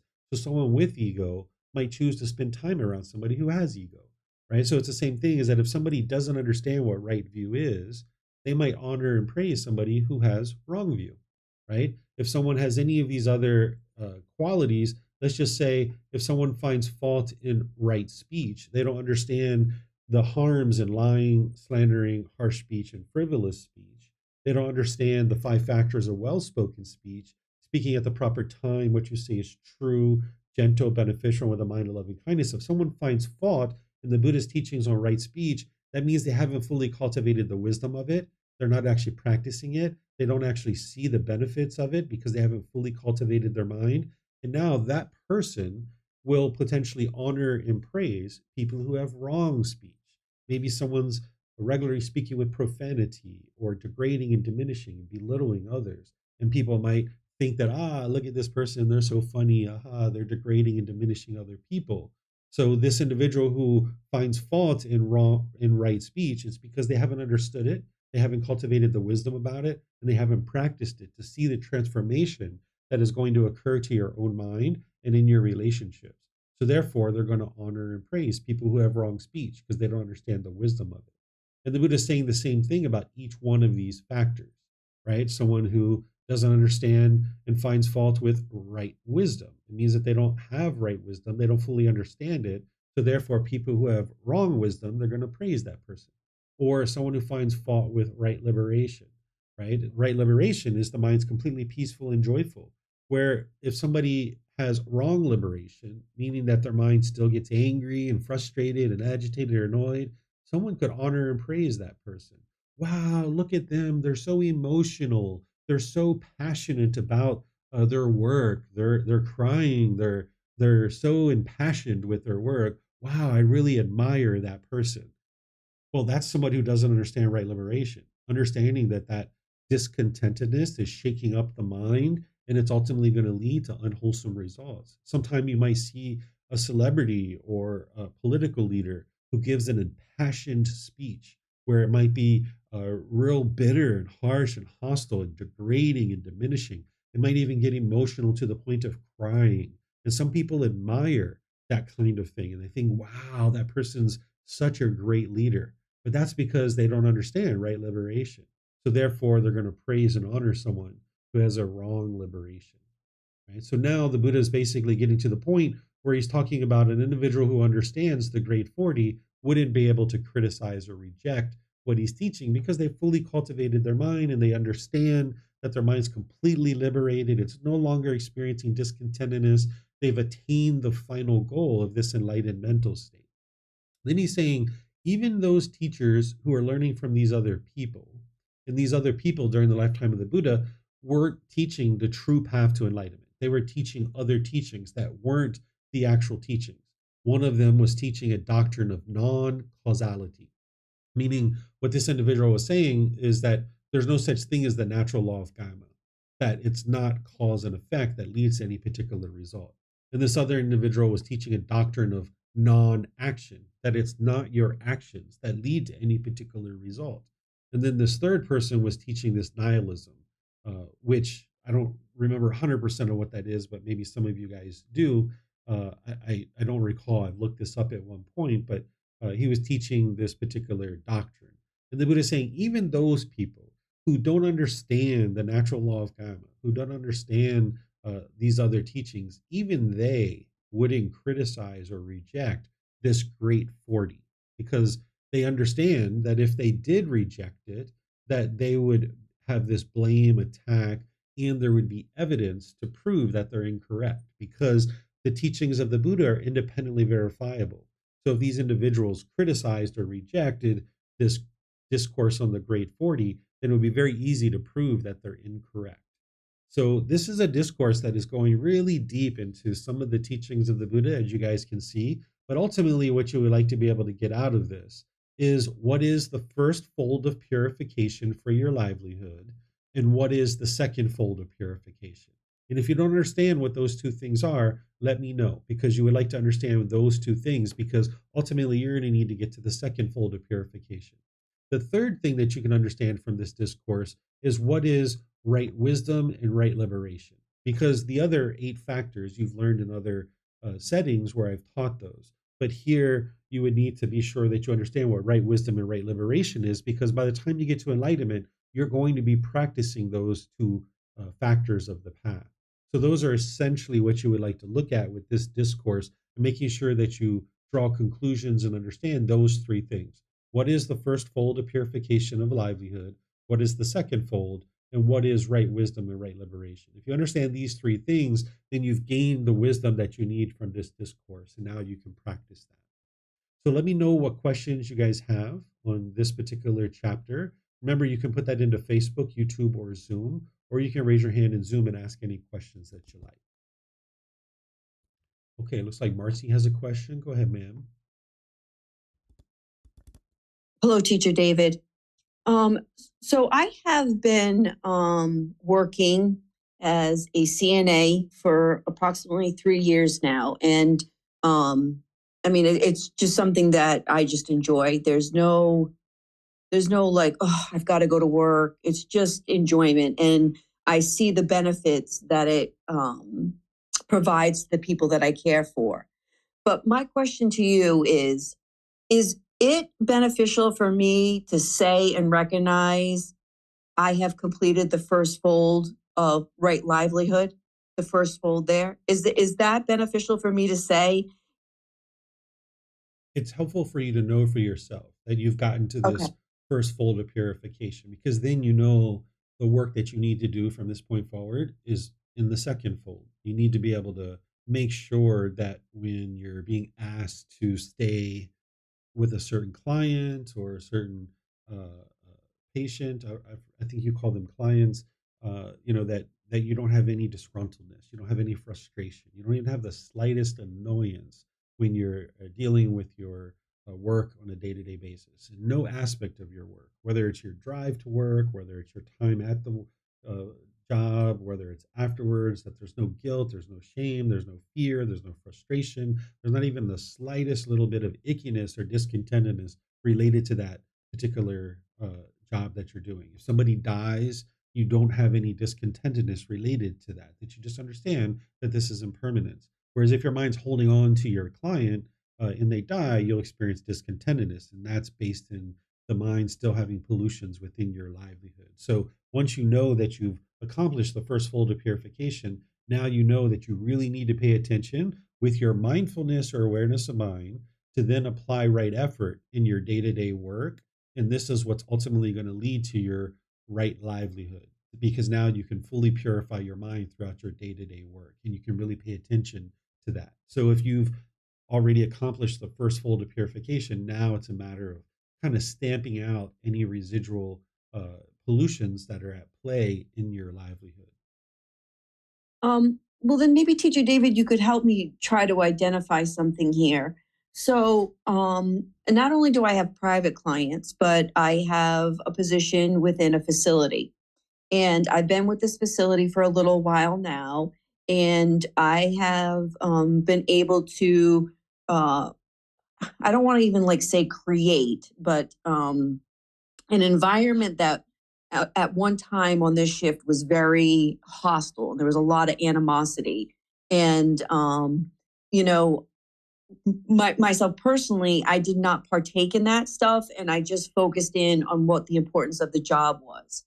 So it has been brought to my attention that other people have noticed this way of conducting myself at work. And what what is happening is now is when shifts, because I'm a per diem type person, so when shifts become available, people are coming to me and they're like, "Oh, Marcy, please, please, please, please, please pick this shift up with me. It would be such a great shift. It would be do really, really great." And I know that picking up the shift is beneficial to the residents of the facility, but then I also recognize this person has a craving here. So, you know, I find that I get a little like, how would I say, like unclear of like, do I give into this craving and do it because it's beneficial to the client? Or do I say, no, let me think about it, the art of the friendly no, and not feed into that person's craving. Because I do notice in the mind, and I will tell the mind, knock it off, Marcy, knock it off. Don't let this feed your ego. Let it go. This is not what you want to do. You just got to let it go. So I do Mhm. feel that type of like, you know, when people are coming to me like that I do get a little bit like, wow, I must be doing a really good job. And then it's like, nope, stop it, knock it off. So what's your guidance, Teacher David? Sure. So whenever you're making decisions, you're always interested in basing that in discernment, wise decision making. And that wise decision making is based on this being who you are, Marcy. If I make this decision, is it going to produce wholesome results, wholesome benefits, or is it going to produce unwholesome results or unwholesome karma? Um, and you need to make your decisions independently of what is or is not happening with other people. Because if you make decisions based on discernment, you're not causing harm to other beings. So therefore, it's going to be beneficial for you and those around you. So you need to be able to look at your middle way and not factoring in what may or may not exist for somebody else. So if that particular shift, if you were to say, no, I'm not going to take that shift, and you're only doing that. The only reason why you're doing that is because you're not interested in allowing this other person's mind's craving to exist. Well, now maybe you don't have the resources that you need in order to sustain your life. And you're only doing that because it's beneficial for the other person's mind to not have this craving. This would not be discernment. This would be unwise. So you need to Okay. make your decisions independently of what may or may not be going on in somebody else's mind. If there's a situation where you can help somebody to eliminate their craving, but you can do that in a way that's not causing harm to yourself, then this could be a wise decision. So in that situation, there's many different potential options, but shouldn't make your priority be to help this person eliminate their craving. Your priority should be is how can I produce wholesome results for this being, Marcy? And if taking the shift is that, okay, you take the shift. And even if this other person gets all this pleasure and excitement because you're taking the shift, that's on them. That's their craving that's causing that. And now you're choosing to take the shift. What you might choose to do in that situation, knowing what their mind's doing, if you're going to choose to take the shift, is you might say, hey, look, I tell you what, I can actually take this shift, but I would like to just let you know that in the future, I might not always be able to take shifts, but I'm very pleased to take this shift today, and I can surely do that. And of course, they're going to get all excited. Yay, Marcy, you're taking a shift. Oh, this is going to be so great. Right. And that's on them. Your mind's unaffected by that. You stay stable, you stay steady, you know what's going on in your own mind. If you can delay the decision for 30 minutes or even an hour, and that helps them to calm their mind down, great. That's wonderful. But don't feel like you have to do that. That's not your priority. Your priority is to make sure you're making wise decisions for this being Marcy. If as a secondary, you're able to help people in some ways to be able to skillfully help them to eliminate their cravings, perfect. But that shouldn't be your priority because this practice is all about your growth and your development. Okay. Thank you, Teacher David. That actually brings some clarity for me. And then, so my last little piece of that was when I experience that, that little feed of the ego there, that, Marcy is great thing, and I cut it off, you know, should I if I can take a pause and get that to be completely non-relevant in the mind and the body before I make a decision? If possible, you can. What you're describing is what the Buddha talks about here is having the right mindfulness. You see that conceit arising in your livelihood, and then you're applying right effort to cut that off and let it go. And if you're able to step away from that conversation, and that's what you need in order to apply more right effort to get rid of that conceit out of the mind, that's only going to help you. Um, so you could choose to do it that way, but that doesn't mean you need to always do it that way. If maybe your manager or your supervisor needs a decision in the next 1 minute, because if you don't take the position, if you don't take the shift, they're going to offer it to someone else. Then if you need to go ahead and accept that position, go ahead and accept that shift. But then in the background, you're cutting off this conceit, and that's going to help you to purify your mind. Okay. All right. Thank you so much, Teacher David. I appreciate it. Yeah, you're welcome. All right. It looks like Yusuf has a question. Go ahead, sir. It was a little bit difficult for me to follow what you both were saying, but I will ask based on what I understood. Someone asked Marcy to take the shift, and Marcy said that they might be so happy because me taking the shift. And you said to not make that individual happiness your priority. Don't make it a priority for yourself to make him let go of his cravings and his conditioned happiness. But I have heard you said before to not always maybe do this kind of generosity to people in work so that they don't get attached. So how you are here now saying to not make it your priority to help? Yeah, I've never said to make a priority to help other people to get to enlightenment, because that's not what your goal in this path is. Your goal in this path is for you to get to enlightenment yourself. Where possible, if you can help somebody to eliminate craving, desire, attachment, then you can do that. But if you're doing that based on harming yourself, that would be unwise. So you need to be able to see the different variables involved here. That if you have a situation where, let's just say, Marcy doesn't need the money, and let's just say that she's got some money stacked up from some other jobs that she's been working, and now she could take that shift, but she doesn't really need to. And maybe now she's more interested in helping this person to not have that craving. In that situation, she could potentially say, hey, you know what? I'm going to need to think about that. If you need to talk with some other people about that shift, go ahead and do that. But for me, I'm just going to think about it for a while. And if I can work that shift, I will let you know. Right. And in this situation, she's choosing to help this person to eliminate some craving, but that's not causing harm to herself because she's already got this extra money over here. So this is where I've shared with you, Yusuf, that in any given situation, there's always many variables that you need to be able to look at.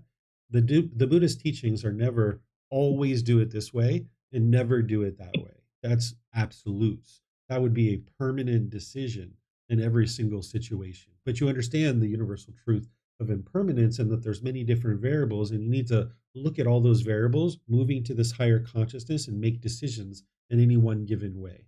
So when you're looking at all the different variables in one situation, you might make that decision in one way, and in another situation, you might make that decision in another way. So what I'm helping you to be able to do is see all these different options so that you can then make decisions without the pollutions in your mind. And this is what's ultimately going to lead to the purification of your mind. Sir, for clearance, let's imagine I work in a restaurant and someone like always asks me to take his shift, maybe, and I have like no problem with that. Nothing bad gonna come to me. And you would advise to not always say yes so that the other individual won't be attached to you. You would say such a thing, to not always say yes. Right. So if you're in a restaurant and you're working and you have plenty of money, and by saying no to this shift, it's not going to cause you any harm whatsoever, then it can be wise for you in that situation to decline taking that shift. And I teach people, like Marcy was saying, the art of the friendly no, how to say no without saying no. It can be wise for you to do that to be able to help this other person, but it's not causing you any harm. But in another situation, even though you're choosing to accept this shift and this other person is maintaining their craving and maybe even it's feeding their craving, that could be potentially a wise decision for you as well, because now you actually need the money. So that's where you need to be able to look at all the different variables and decide in what situation would be wise for you to do one thing versus another. It's never always one way and never another way. You need to be able to look at the variables and decide what is wise there. That's where the discernment is coming in, wise decision making. Okay. Mhm. All right. So it looks like Leo has a question. Go ahead, sir. Thank you. I think it's here also this question that there are many or there are different options, but was a guy who asked me if I want to, or I asked him if he knows if I can work somewhere. And then he made a WhatsApp group with, I think, 8 or 9 people and said, you guys wrote me if you want to work, or you guys are interested in working for this employer here. But he only has 4 places available. 4 people can work there. So first come, first serve. And I thought, I actually already earned some money. So I don't need it so much. So maybe I look if the other people are interested, and if there's still a place open, I can also join. But the truth is, of course, I can need this money too, right? I'm doing this Thailand trip. After that, I will need to find a job so I can have more money my bag. So, what do you think in this situation? Would it have been better if, or what would you tend to like? Hey, Leo, it's not about it's about your practice and about looking. Hey, first come, first serve. You thought you were one of the first who saw it. Take the job. Yeah. What do you think about it? So this is where I never tell you guys, exactly what you should do in any one given situation until I fully understand all the variables. But even then, I'm going to help you cultivate wisdom. I can't say to you, Leo, absolutely take the job or never take the job, because that would be an absolute, right? But it sounds like what you're saying is you need this job, you need the money, and it would be wise for you to take the job. That's what it sounds like you're saying. If you're choosing not to take the job just because you want somebody else to be able to get the money, you're not having loving kindness and compassion for this being who you are, right? You need to be able to have loving kindness and compassion for this being, that if you are not going to be able to acquire resources and money in any other way, and you're choosing not to take the job just solely so that other people could have it, you're causing harm to this being who you are. So you're producing and generating unwholesome gamma here.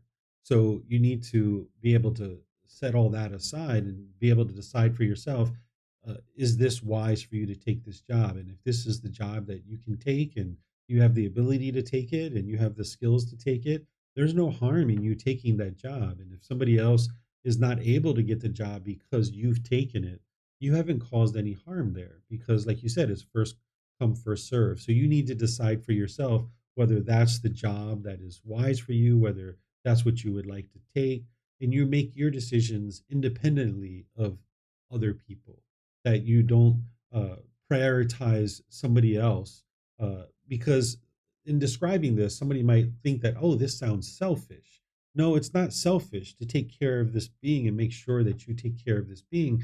And if it's first come, first serve, and you choose to accept this job, and this other person is unable to take the job because of that, they're unable to take the job because of that, because of their decisions. They chose not to ask for the job in a timely fashion.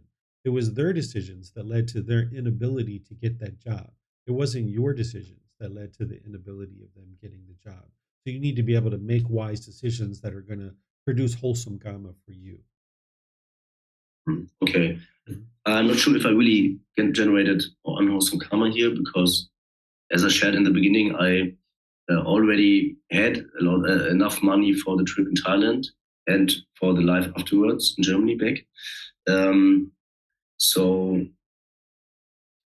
I knew that the other guys don't had this. They didn't earn money before, and I knew these people. So and it was only for 2 weeks, the job for 2 weeks. So here, I think I have to figure out myself. It doesn't need to be unwise. It doesn't need to be an unwise decision not to take the job. But of course, everybody can need more money, right? That's what I want to say. You never know what happens later. Maybe you have an accident and you have to pay so much money that all your money is gone, and then you would think back and say, oh, the 2 weeks of work would have been very, very good. Yeah, this is where there's a middle way, right? You need to figure out what that middle way is. And it seems like that's what you figured out, that you had enough money, you didn't need to take this job, and you decided not to take the job, right? And that's not causing any harm there because you already have the money that you need. But if you chose not to take the job and you don't have the money that you need, this is where it's causing you harm, right? So you need to be able to look at all those variables. Me, being a teacher, not knowing about all the variables in your life, I wouldn't be able to tell you that. It's only you that would be able to come to that conclusion. I can guide you in how to come to that conclusion, but I can't tell you 100% because I don't know all the variables. Okay. Yeah, thank you. You're welcome. Okay. I don't see any questions anywhere else. So I'm going to move to the next chapter. Oh, Yusuf has a question. Go ahead, sir. No, it's volunteering to read. Oh, you would like to read? Okay, sure. So this is chapter 15 that we're coming up to here. So we're going to have a whole series of discourses here, which are going to help you to have accomplishment in view. We'll talk about what this is after Yusuf reads, but go ahead, sir. Just I would like to understand, when you make us or let us read this discourses, is it only for the beneficial of reading, or to have some benefits also? Because I would like to read in a little bit of a strange way to let go of certain cravings. So I'm asking if that's fine to train my mind while reading. Yeah, you should be training your mind all the time. It's a full-time job. I invite you guys to read because I think it contributes to the class and you guys benefit from reading. I think that it makes the class more full rather than me just sitting here reading all these chapters, that you guys get to participate in. It becomes a community, interactive event rather than just one person reading. So I invite you guys to read so that you guys can benefit in participation, but also it helps you to overcome personal existence view and conceit as well by reading. Okay, great. I also would like to know that that little dot in the end of the sentence. What do you call it, English people? This here, Yeah, no, the above, the first line. the first line, this here, Yeah, yeah. that's a period, or some people call it a full stop. Okay, so 6 cases of incapability by one accomplished in view. Very discourse. Monks, comma, there are these 6 cases of incapability, period. What 6? Question mark. One accomplished in view is, colon, number 1, incapable of considering any conditioned phenomenon, thing as permanent, semicolon. Number 2, incapable of considering any conditioned phenomenon, thing as pleasurable, semicolon. Number 3, incapable of considering any phenomenon, thing as a self, semicolon. Number 4, incapable of doing a grave act that brings immediate results, semicolon. Number 5, incapable of restoring to the belief that purity, enlightenment comes about through superstitious and a how does that pronounce? Auspicious. Auspicious acts, semicolon. Number 6, incapable of seeking a person worthy of offerings outside here, period. These are the 6 cases of incapability. Full stop. Okay. Thank you, teacher. Yeah, you're welcome. So we're going to read about 4 discourses here where the Buddha is going to help you to understand what it means to have accomplishment in view. Because there's something called right view, and you need to get established in right view. That's the very beginning of the path to enlightenment. To understand the Four Noble Truths and get established in right view, where you understand that it's your own mind that's causing these feelings and that it's your own craving, desire, attachment. And start looking inward whenever you experience discontentedness, and that's what's going to help you to be able to purify the mind and eliminate your cravings, desires, attachments. So up front, you're getting established in right view. So understand the Four Noble Truths and practice them on a day-to-day basis. But then in order to get to the first stage of enlightenment, you need to practice what's called accomplishment in view, where you now move beyond establishment of right view and you now have accomplishment in view. And there's 4 discourses here that are going to help you to understand what accomplishment in view is. This is the first one. Accomplishment in view is to move beyond just understanding right view and to now start practicing these things. This first one, where we've got the 3 universal truths, where the Buddha is saying that an individual who's got accomplishment in view, cultivated that certain amount of wisdom, that they would be incapable of considering anything to be permanent, any conditioned object as being permanent, because you've already investigated the universal truth of impermanence. And to be practicing accomplishment in view, you would fully understand that universal truth. The same thing with the universal truth of discontentedness, that you would understand conditioned feelings. You would understand how the mind's longing, yearning with craving, desire, attachment, and your mind would be incapable of considering this thing to be pleasurable because you understand the harm that a conditioned pleasant feeling is going to occur in the mind.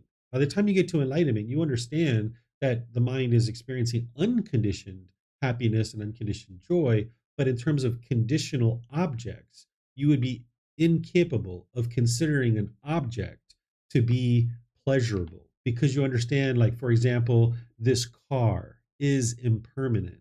And if you consider that, wow, I'm going to grab onto this car and that's how I'm going to get my pleasantness and I'm going to get all this happiness because of the car, you would have already penetrated by having accomplishment in view that you would understand, like, yeah, I need this car, I need this transportation, but I'm not going to source my pleasant feelings from this car, because if I get these pleasant feelings from this car, then when it gets a scratch, then I'm going to have painful feelings. And so you would be incapable of considering that car to be pleasurable. You understand that this conditioned object is impermanent.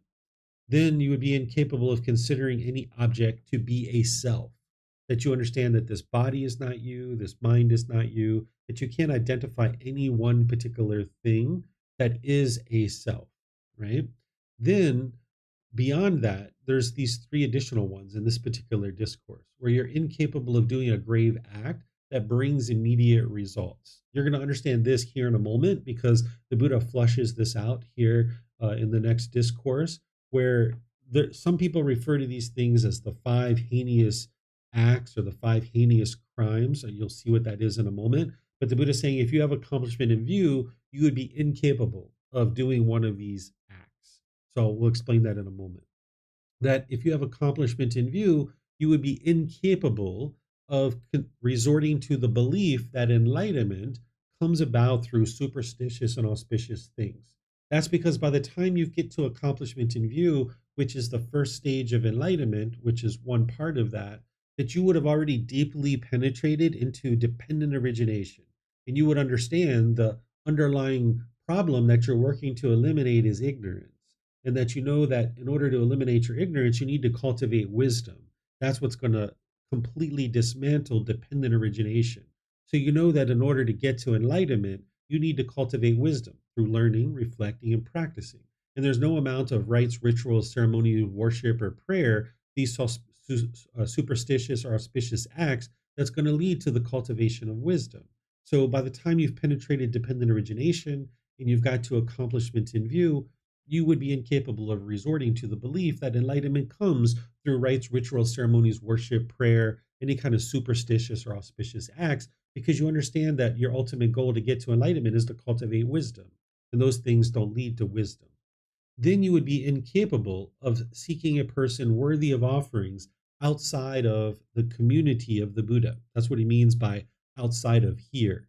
Because remember, during the lifetime of the Buddha, there were many other people that were teaching. There were different communities of ascetics and roaming homeless people who were trying to get to enlightenment. And they were all claiming that it was their teachings that led to enlightenment. But the Buddha knew that it was his teachings that led to enlightenment. And by the time you get to accomplishment in view and you fully penetrated into the teachings of the Buddha, you will know that they're the truth with 100% certainty. And in terms of making offerings to any particular community, the Buddha was teaching that you would be incapable of making an offering to those other practitioners because you understand that they're not practicing the wholesome way, that they're not practicing the true path to enlightenment, that it's his practitioners that are producing the results of cultivating wisdom and being able to share the true teachings that it takes to get to enlightenment. And if you've penetrated the teachings deeply enough, then you would be incapable of making offerings to a person in another community, that you would not see those teachings as beneficial and you wouldn't be actually interested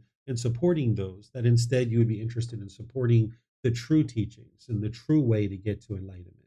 So this is the first six that we're now going to be studying that are going to help you to be able to get to accomplishment in view, which is beyond just establishing right view.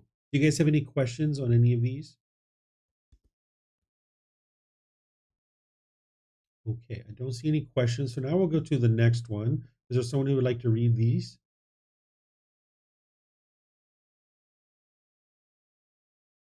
Okay, looks like Keely and then others as well. Okay, go ahead, Keely, and then we'll come to you, Leo, and looks like Samantha was in there too.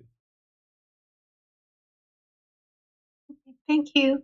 6 cases of incapability by one accomplished in will, second discourse. Monks, there are these 6 cases of incapability. What 6? One accomplished in will is 1. Incapable of residing without deep respect and politeness towards a teacher. 2. Incapable of residing without deep respect and politeness towards the teachings. 3. Incapable of residing without deep respect and politeness towards the community. 4. Incapable of residing without deep respect and politeness towards the training. 5. Incapable of resorting to anything that should not be relied upon. 6. Incapable of undergoing an eighth existence. These are the 6 cases of incapability. That's all. Thank you. Okay, thank you, Keely. So this is the next discourse that is giving you another layer of accomplishment in view. So this first one is that an individual who has accomplishment in view would be incapable of residing without deep respect towards the teacher, this politeness and respect. Because by the time you get to the first stage of enlightenment, which is what this is guiding you to be able to accomplish, in addition to other things, you've seen deep transformation to the condition of your mind and your life. And you know that it's been this particular teacher that has helped you to be able to accomplish that. And you would be incapable of having anything but respect or politeness towards this person, because this person who's helped you get to the first stage of enlightenment, they have done so out of the kindness of their heart, out of loving kindness and compassion for you. They don't want anything from you. They don't expect anything from you. And now you would have nothing but respect and politeness towards that particular person, having gotten to this accomplishment in view, because you have this deep wisdom and you've seen this transformation in your mind and in your life. And the same thing is true about the teachings and the community itself, that you would have nothing but deep respect and politeness towards the teachings, because they've led to this complete improvement and transformation in your day-to-day life.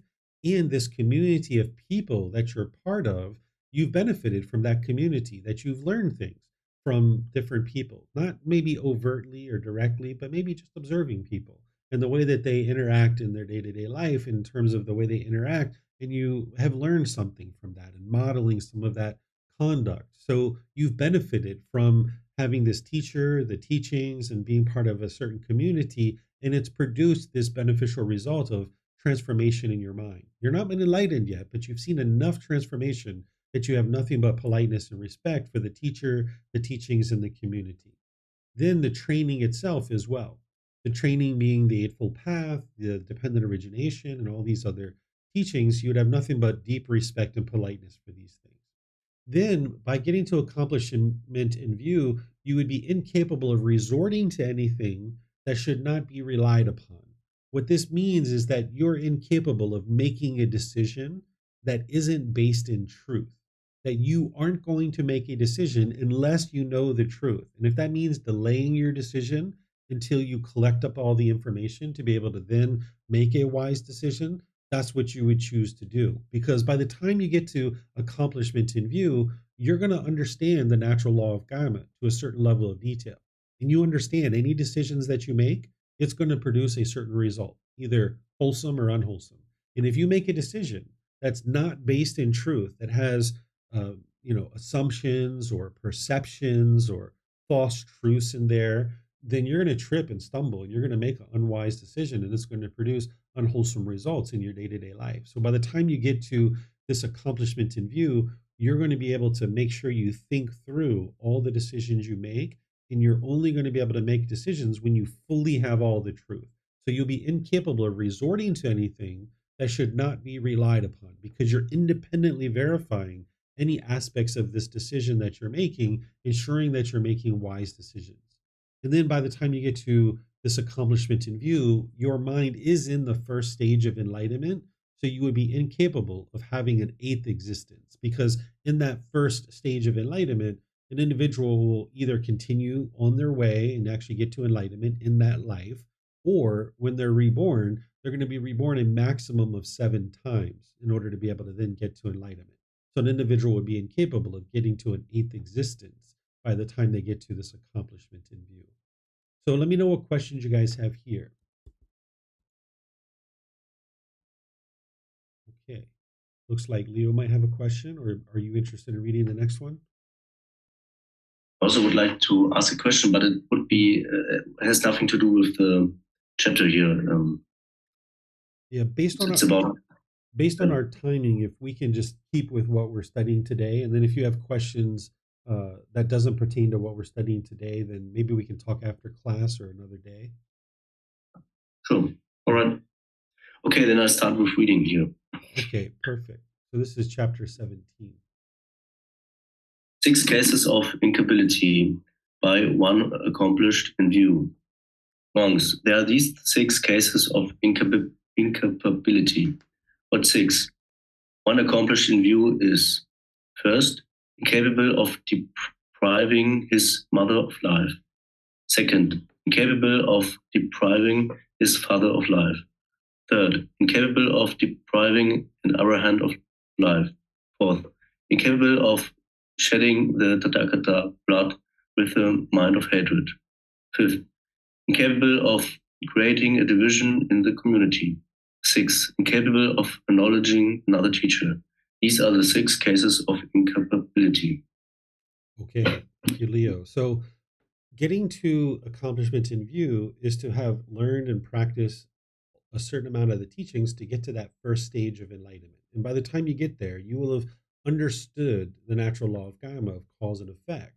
And you will know that getting into this human life is one of the very best things that could have happened for you to be able to now make your way to enlightenment. And remember, you've seen a tremendous improvement by the time you've gotten to that first stage of enlightenment. So by the time you get to accomplishment in view, you would be incapable of killing your parents, is what the Buddha is describing here, because you understand how important they were in order to be able to get you into this life, all the sacrifices that they made. Even if you disagreed with certain aspects of what your parents have done in your life, nonetheless, they've at least given you this life, and you would have appreciation for that, right? So by the time you get to this accomplishment in view, you've seen tremendous improvement, and you know you're headed to enlightenment. It's only a matter of time to keep learning and growing and developing. So you would be incapable of killing your parents because you have appreciation and gratitude for them for having given you this life. And also, you understand the natural law of karma that killing your parents would produce an enormous amount of unwholesome karma. And not just killing your parents, but killing any living being is going to produce a certain amount of unwholesome karma. So you would like to be able to make sure that you're practicing in this way, that you're understanding this, and that this is going to help you to be able to then get to that point where you can let go of any kind of expectations you have of your parents and just get to a point where you have appreciation and gratitude of your parents. And of course, I doubt any of you guys would be interested in killing your parents, but by the time someone's gotten to this accomplishment in view, they would be incapable of doing that. The same thing with an arahant, that you would be incapable of killing an enlightened being, because by the time you get to accomplishment in view, again, you've had a certain amount of progress to your mind in your life. You understand that an enlightened being is the individual who has wisdom that can help you on this journey and help others as well. You would understand how important that is for yourself and many other people in the world, and you would be incapable of killing a arahant. And the same thing is true about a Buddha or a Tathagata. You would understand how important that type of individual is to the world. It's very rare that a Buddha exists in the world, but if you lived during the same lifetime of a Buddha, you'd be incapable of shedding a Buddha's blood with a mind of hatred, because you understand how important that type of individual is in order to be able to share the teachings for others to be able to get to enlightenment. You'd also be incapable of creating division amongst the community, because it's this community that has helped an individual to be able to get to this first stage of enlightenment. And having seen that transformation to the mind, you'd be incapable of creating division, meaning, trying to split the community up, because you would know how beneficial this was for you, and you would like to see that community stay intact so that other people can benefit from that as well. And because you've seen so much improvement to the condition of your mind, you would be incapable of acknowledging another teacher, because you know that it was this teacher that helped you to get to that drastic improvement to your mind and your life, and that you know that it's only a matter of time before you get to enlightenment. And this teacher is going to be possible to be able to help you to be able to get to that enlightened mental state. So you would be incapable of acknowledging someone else because you've seen so much improvement to the condition of your mind in your life by this point. So here, that part of that one discourse where it says you would be incapable of performing a grave act that produces immediate results, that's these 5 things here. That you would be incapable of killing your mother, father, an arahant, an enlightened being, shedding the blood of a Tathagata with a mind of hatred, or creating division in the community. Some people refer to these as the 5 heinous crimes or the 5 heinous acts, because these are going to bring immediate results that is going to cause significant harm to countless people.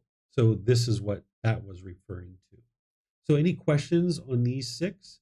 Let me know by putting that into Facebook, YouTube, or in Zoom. Okay, it looks like Mayu Lee has a question in Facebook. She says, "Teacher, I sometimes go to church on special occasions when I get invited for my family. I know with 100% without a doubt that the Buddhist teachings is the ultimate truth, but I do give offerings to the church when I'm there to practice generosity. Is that okay? Or would it be wise for me to not give offerings?" This comes to a choice for you to make. You need to be able to make this choice of what you think is best. I can't tell you one way or the other. I wouldn't restrain you from giving a gift or restrain you from practicing generosity, but you need to decide what's best in this situation based on the wisdom that you've cultivated and what you think would be wise. Okay, let me see if we have any other questions anywhere. I don't see any questions anywhere else. So let's go to the last one here for this particular series. Would there be somebody who's interested in reading this?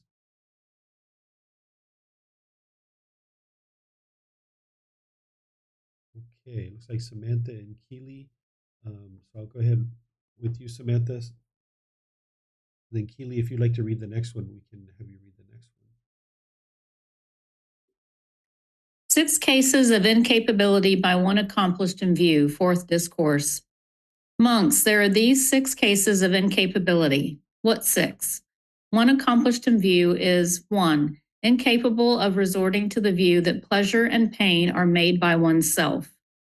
2, incapable of resorting to the view that pain and pleasure are made by another. 3, incapable of resorting to the view that pain and pleasure are both made by oneself and made by another. 4, incapable of resorting to the view that pleasure and pain are not made by oneself, but have arisen by accident or chance. 5, incapable of resorting to the view that pain and pleasure are not made by another, but have arisen by accident or chance. 6, incapable of resorting to the view that pleasure and pain are made neither by oneself nor by another, but have arisen by accident or chance. These are the 6 cases of incapability. For what reason? Because the person accomplished in view has clearly seen causation and causally arisen objects. These are the 6 cases of incapability. Okay, thank you, Samantha. So here, this is another discourse with 6 more cases of incapability, because an individual would understand the Four Noble Truths and they would understand the natural law of Gama. That's what the Buddha is describing down here, that in order to get to this accomplishment in view, an individual would have clearly seen causation in causally arisen objects. Seeing causation is to be able to see the natural law of Gama, that you understand cause and effect or action and result. Understanding and seeing causally arisen objects is to understand dependent origination. So in order to get to accomplishment in view, you would have been able to see those 2 things clearly. You haven't fully necessarily understood them 100% because your mind's not fully awake and completely awake, but you at least have seen them and you understand that this is true. And now you're practicing to continue to develop that. So having seen causation and seen causally arisen objects, meaning you see the natural law of karma and you see dependent origination, that you would be incapable of resorting to the view that pleasure and pain are made by one's self, because you understand that there is no self. You understand what's causing pleasure and pain is craving, desire, attachment. You've already seen that through the Four Noble Truths. So you would be incapable of being able to resort to that view that one's self is causing this, because there is no self. And you'd be incapable of resorting to the view that these pleasure and painful feelings are made by another person. This is typically what we have in the unenlightened state. And when we have lack of wisdom, we think other people are causing us to be angry or frustrated. But by the time you have establishment in right view, and then you get accomplishment in view, you'd be incapable of seeing it that way, because you've deeply penetrated and you've been able to see the truth that it's your own mind that's causing this.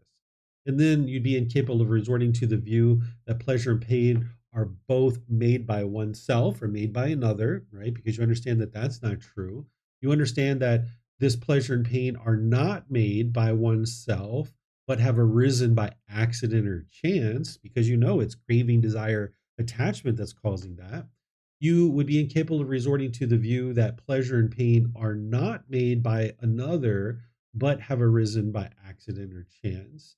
And you'd be incapable of resorting to the view that this pleasure and pain are made neither by oneself nor by another, but have arisen by accident or chance, because you understand what's causing this. Because you understand it's the craving, desire, attachment that is causing these conditioned pleasant feelings and painful feelings. So this is part of accomplishment in view, along with all those others. So let me know what questions you guys have here. You can put it into Facebook, YouTube, or in Zoom. Okay, you're welcome, Ayuli. Pleased to help you. All right. So I don't see any questions anywhere. So let's move to the next chapter. And I think Keely was interested in reading. So if you'd like to go ahead, ma'am. Thank you.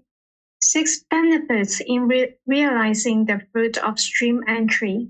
Monks, these are the 6 benefits in realizing the fruit of stream entry. What's 6? 1. One is fixed in the wholesome teachings. 2. One is incapable of decline. 3. One's discontentedness is limited. 4. One comes to possess wisdom not shared by others. 5. One has clearly seen causation. 6. One has clearly seen causally arisen objects. These are the 6 benefits in realizing the fruit of stream entry. That's all. Thank you. Okay, thank you, Keely. So here the Buddha is talking about these 6 benefits of getting to the first stage of enlightenment. So here, the first one is that one is fixed in the wholesome teachings, meaning that you know that it's these teachings that are leading to the improvement of your mind and your life. You're fixed. You know that, hey, I just need to keep studying this collection of teachings and it's going to move this mind to enlightenment. It's only a matter of time. So you will know that it's these teachings that are leading to that improvement.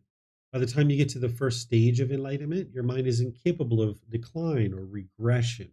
That peacefulness that you have at the level of the first stage of enlightenment, where there's still discontentedness there, but you have a certain degree of peacefulness. You have a certain degree of focus and concentration and clarity and deep memory. You have a certain amount of benefits that you're experiencing there. Your mind's incapable of declining backwards or regressing out of that stage of enlightenment. Also, when you get to that first stage of enlightenment, your discontentedness is limited, that you don't have the real high highs and the real low lows anymore. Your mind has come more towards the middle, where you're still experiencing discontentedness in the first stage of enlightenment, but it's limited. It's become more narrow that you're experiencing this, and it's less and less frequently that you're experiencing discontentedness.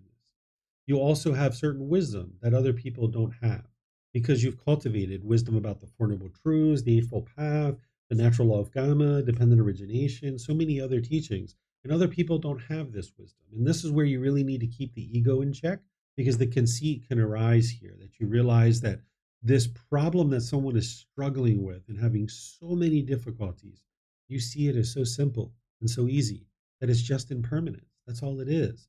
But they can't see that.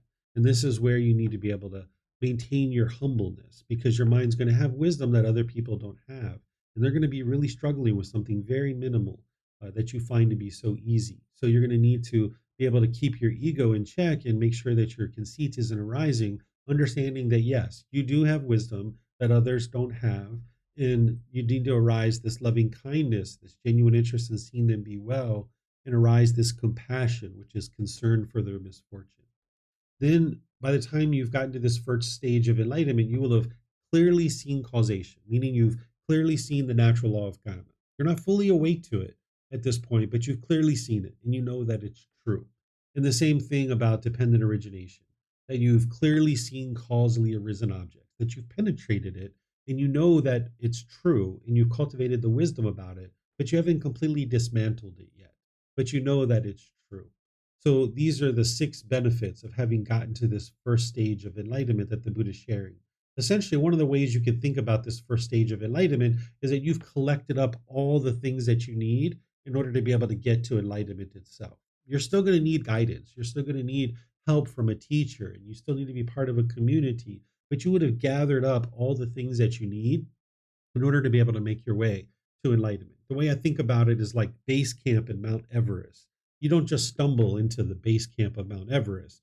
At the base camp of Mount Everest, you have the ability to get to the summit. You haven't done it yet, but you have the ability to get there. You have all the equipment, you have all the resources, you have the wisdom to be able to do it. You just haven't actually done it yet. So the first stage of enlightenment is very similar, that you're not going to just stumble your way into the first stage of enlightenment. There's going to be real concerted effort to learn, grow, develop, to study the teachings, and make your way to that first stage of enlightenment. And now that you've collected up all of that wisdom, you have the ability to get to enlightenment, but you haven't yet done it. So that's one of the ways you can think about the 6 benefits here that the Buddha is teaching you. You guys have any questions here on this chapter? You can put that into Facebook, YouTube, or in Zoom. Okay, I don't see any questions. So now we'll just go to the last chapter for today. Is there someone who would like to read this?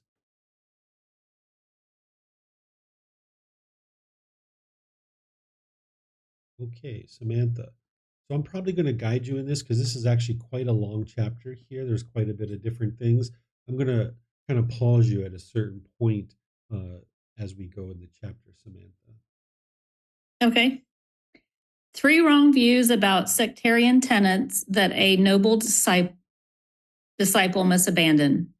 Monks, there are these 3 sectarian tenets which, when questioned, interrogated, and cross-examined by the wise, and taken to their conclusion, will eventuate in non-action. What are the 3? 1. There are monks, some ascetics and Brahmins, who hold such a doctrine and view as this. Whatever this person experiences, whether pleasure, pain, or neither pain nor pleasure, all that is caused by what was done in the past. 2. There are other ascetics and Brahmins who hold such a doctrine and view as this. Whatever this person experiences, whether pleasure, pain, or neither pain nor pleasure, all that is caused by God's creative activity. 3. And there are still other ascetics and Brahmins who hold such a doctrine and view as this. Whatever this person experiences, whether pleasure, pain, or neither pain nor pleasure, all that occurs without a cause or condition. Okay, I'm going to pause right there for a moment. So the Buddha is setting up this longer discourse here. And this is a way that the Buddha taught 2,500 years ago, and people understand today that this is a very wise way to teach, that people actually teach you this, that you share with people what you're going to teach them, you then teach them, and then you teach them what you taught them, right? So there's these three sections. So this first section, he's just setting up for you what he's about to teach you. And what he's saying is that there's three aspects of life that if you have these thoughts, if you have these particular views and opinions, that it's going to lead to non-action, meaning that you aren't going to take the actions that you need in order to move your mind to enlightenment. Because remember, what the Buddha is teaching you is to get to this peaceful and joyful mental state where you no longer experience any discontent feelings. But if you have one of these three things that he's talking about, if you have this view and opinion, then you're not going to make your way to doing the improvements that you need in order to train the mind to get to enlightenment. The first one is that if you think in your mind, if you have the opinion or view that the discontent feelings, whether pleasure, pain, or neither pain nor pleasure, is caused by what you've done in the past, meaning in previous lives, or what you've done in prior times to this life, in terms of the present moment, like when you were a child, if you think that the pleasure, the pain, the neither pain nor pleasure is caused by things you've done in the past, then it's like, I can't change the past. So why should I do anything to be able to get to enlightenment now? So it's going to lead to non-action because the mind is having this false view, this lack of wisdom, thinking that somehow the experiences that you're having with discontentedness now is coming from the past. And since you can't change the past, there's no reason to do anything at all. That's going to lead to non-action. If an individual has the thought that the pleasure, pain, and neither pain nor pleasure is being caused by God, by God's creative actions, then if it's God that's causing these feelings, you can't change God. So, why should I do anything on the path to enlightenment? Because I'm not going to be able to get rid of that discontentedness anyway, because it's God that's causing it. So that's going to lead to non-action as well. Or if the mind thinks that the reason why these discontent feelings are occurring is because there is no causing condition, they're just happening randomly or by accident. Well, since there's no cause, then I can't actually eliminate them. So why even take any action to eliminate them? So any of these three opinions or views are going to lead to non-action, where you're not going to do the work that you need in order to apply effort and energy towards improving the condition of your mind in your life. So the Buddha is just setting that up for you. And now he's going to go into the detail, helping you to be able to understand this. So I'll turn it back over to you, Samantha. Okay. A view that whether pleasure or pain are caused by past deeds. Monks, I approached those ascetics and Brahmins who hold such a doctrine and view as this. Whatever this person experiences, whether pleasure, pain, or neither pain nor pleasure, all that is caused by past deeds. And I said to them, is it true that you, O venerable ones, hold such a doctrine and view? When I ask them this, they affirm it. Then I say to them, in such a case, it is due to past deeds that you might destroy life, take what is not given, indulge in sexual activity, speak falsehood, produce argumentative speech, speak harshly, indulge in idle chatter, that you might be full of longing, have a mind of ill will, and hold wrong view. Those who fall back on past deeds as the essential truth have no interest to do what should be done and to avoid doing what should not be done, nor do they make an effort in this respect. Since they do not apprehend as true and valid anything that should be done or should not be done, they are muddle-minded. They do not guard the mind, and even the personal designation ascetic could not be legitimately applied to them. This was my first legitimate confirming falsehoods of those ascetics and Brahmins who hold such a doctrine and view. A view that whether pain or pleasure are caused by God's creative activity. Then, monks, I approached those ascetics and Brahmins who hold such a doctrine and view as this. Whatever this person experiences, whether pleasure, pain, or neither pain nor pleasure, all that is caused by God's creative activity. And I said to them, is it true that you venerable ones hold such a doctrine and view? When I ask them this, they affirm it. Then I say to them, in such a case, it is due to God's creative activity that you might destroy life, take what is not given, indulge in sexual activity, speak falsehood, produce argumentative speech, speak harshly, indulge in idle chatter, that you might be full of longing, have a mind of ill will, and hold wrong view. Those who fall back on God's creative activity as the essential truth have no interest to do what should be done and to avoid doing what should not be done, nor do they make an effort in this respect. Since they do not apprehend as true and valid anything that should be done or should not be done, they are muddle-minded. They do not guard the mind, and even the personal designation ascetic could not be legitimately applied to them. This was my second legitimate confirming falsehoods of those ascetics and Brahmins who hold such a doctrine and view. A view that whether pain or pleasure all occur without a cause or condition. Then, monks, I approach those ascetics and Brahmins who hold such a doctrine and view as this. Whatever this person experiences, whether pleasure, pain, or neither pain nor pleasure, all that occurs without a cause or condition. And I said to them, is it true that you venerable ones hold such a doctrine and view? Then I ask them this, they affirm it. Then I say to them, in such a case, it is without a cause or condition that you might destroy life, take what is not given, indulge in sexual activity, speak falsehood, produce argumentative speech, speak harshly, indulge in idle chatter, that you might be full of longing, have a mind of ill will, and hold wrong view. Those who fall back on absence of cause and condition as the essential truth have no interest to do what should be done and to avoid doing what should not be done, nor do they make an effort in this respect. Since they do not apprehend as true and valid anything that should be done or should not be done, they are muddle-minded. They do not guard the mind, and even the personal designation ascetic could not be legitimately applied to them. This was my third legitimate confirming falsehoods of those ascetics and Brahmins who hold such a doctrine and view. Okay, thank you, Samantha.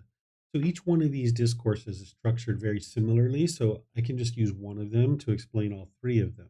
So what the Buddha is saying here is that he went to these individuals, and these individuals oftentimes were all eating together. So in this conversation, he might have said, hey, is it true that you hold this doctrine in view that it's because of things in the past that causes your discontentedness, or it's because of God that you experience discontentedness, or there is no causing condition that produces this discontentedness? And we approach these different groups of people that thought this way, they affirm it. They said, yeah, that's exactly right. That's what we think, is that it's everything from the past that's causing these feelings, or that it's God that's causing these feelings, or there is no causing condition that is producing these feelings. And then he says to them, well, then is it such a case that those things are what's either causing or not causing the destruction of life, the taking of what's not given, the sexual activity, the falsehoods, the argumentative speech, the harsh speech, the idle chatter? Is it because of these things that you've done in the past is what's causing these, or if it's because of God that these things are happening, or there is no causing condition that is producing these, right? Because of course there is causes and conditions that are producing those. And what's producing it is craving, anger, and ignorance. And that's what the Buddha is talking about here is it is it that you might be full of longing or ill will or hold wrong view? Is it because of things in the past that you have craving, ill will, and ignorance? Or is it because of this God that is the reason why you have craving, anger, and ignorance? Or is it because there is no causing condition? So an individual who thinks this way hasn't actually penetrated into the Four Noble Truths, into dependent origination. They don't understand the natural law of karma. So the Buddha understands that, and he's asking them this question so that maybe perhaps on their side they could arise some wisdom here. And what the Buddha understands is he understands that because an individual is falling back on this inaccuracy, this falsehood, that they're then not going to put forth the effort to be able to train their mind to get to enlightenment. That's why he says that those who have this as an essential truth, that it's because of things in the past, it's because of God, or there is no cause and condition that is leading to any of these things, that they have no interest to do what should be done or to avoid doing what should not be done. And they don't make any effort to actually accomplish development on the path to enlightenment. And because of that, the Buddha is saying that their mind is muddled, meaning that they're lacking concentration. Because an individual who thinks this way, their mind's going to still have these pollutions and they're going to lack concentration and focus. They're also not going to be guarding their mind with mindfulness and awareness of mind. And then ultimately, the Buddha says the personal designation of aesthetic could not be legitimately applied to them, meaning you're not even on the path to enlightenment, because being an aesthetic means that you've given up your worldly life, you've entered into this life of homelessness, and now you're on this path to enlightenment. So during the lifetime of the Buddha, that was a common way that people would make their way to enlightenment. But you don't have to be an ascetic in order to get to enlightenment. You can do that from a household life too. But the Buddha is saying that you're not even on the path to enlightenment if you think that these pleasant, painful, and neither painful nor pleasant feelings are caused from things in the past, or it's caused from God, or there is no cause and condition, because in this case, you haven't even learned the very first teaching, which is the Four Noble Truths.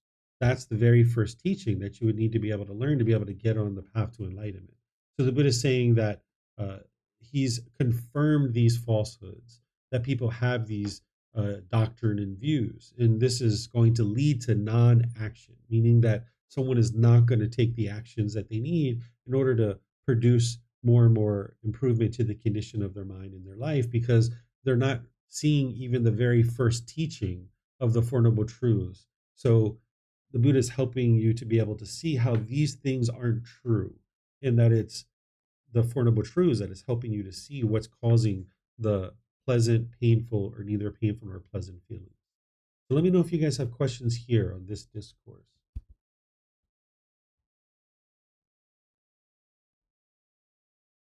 Okay, I'm not seeing any questions anywhere. So what I'm going to do here is just end class by thanking all of you guys. Thank you for reading. Thank you for your questions. Thank you for your interest to learn and grow and develop on the path to enlightenment.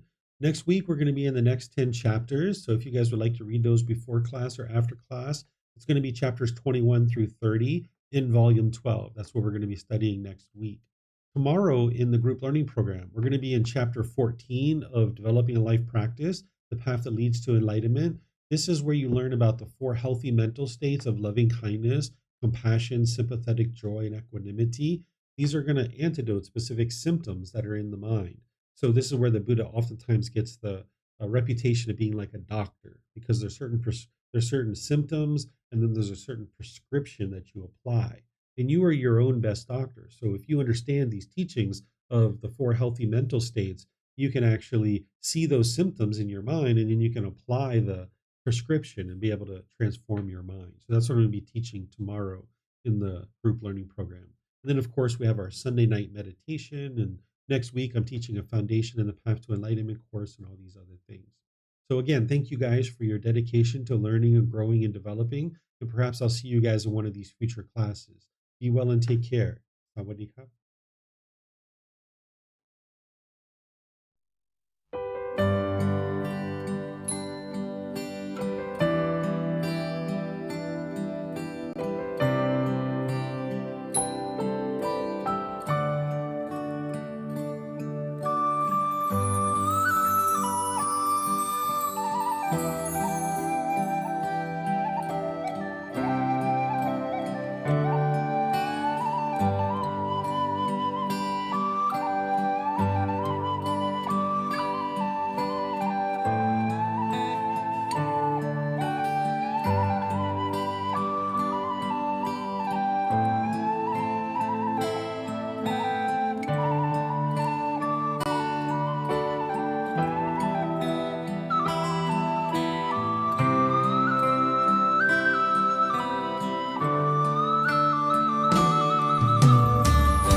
again for watching. Enjoy your meditation. Look forward to seeing you online and answering any questions that you might have. Thank you so much.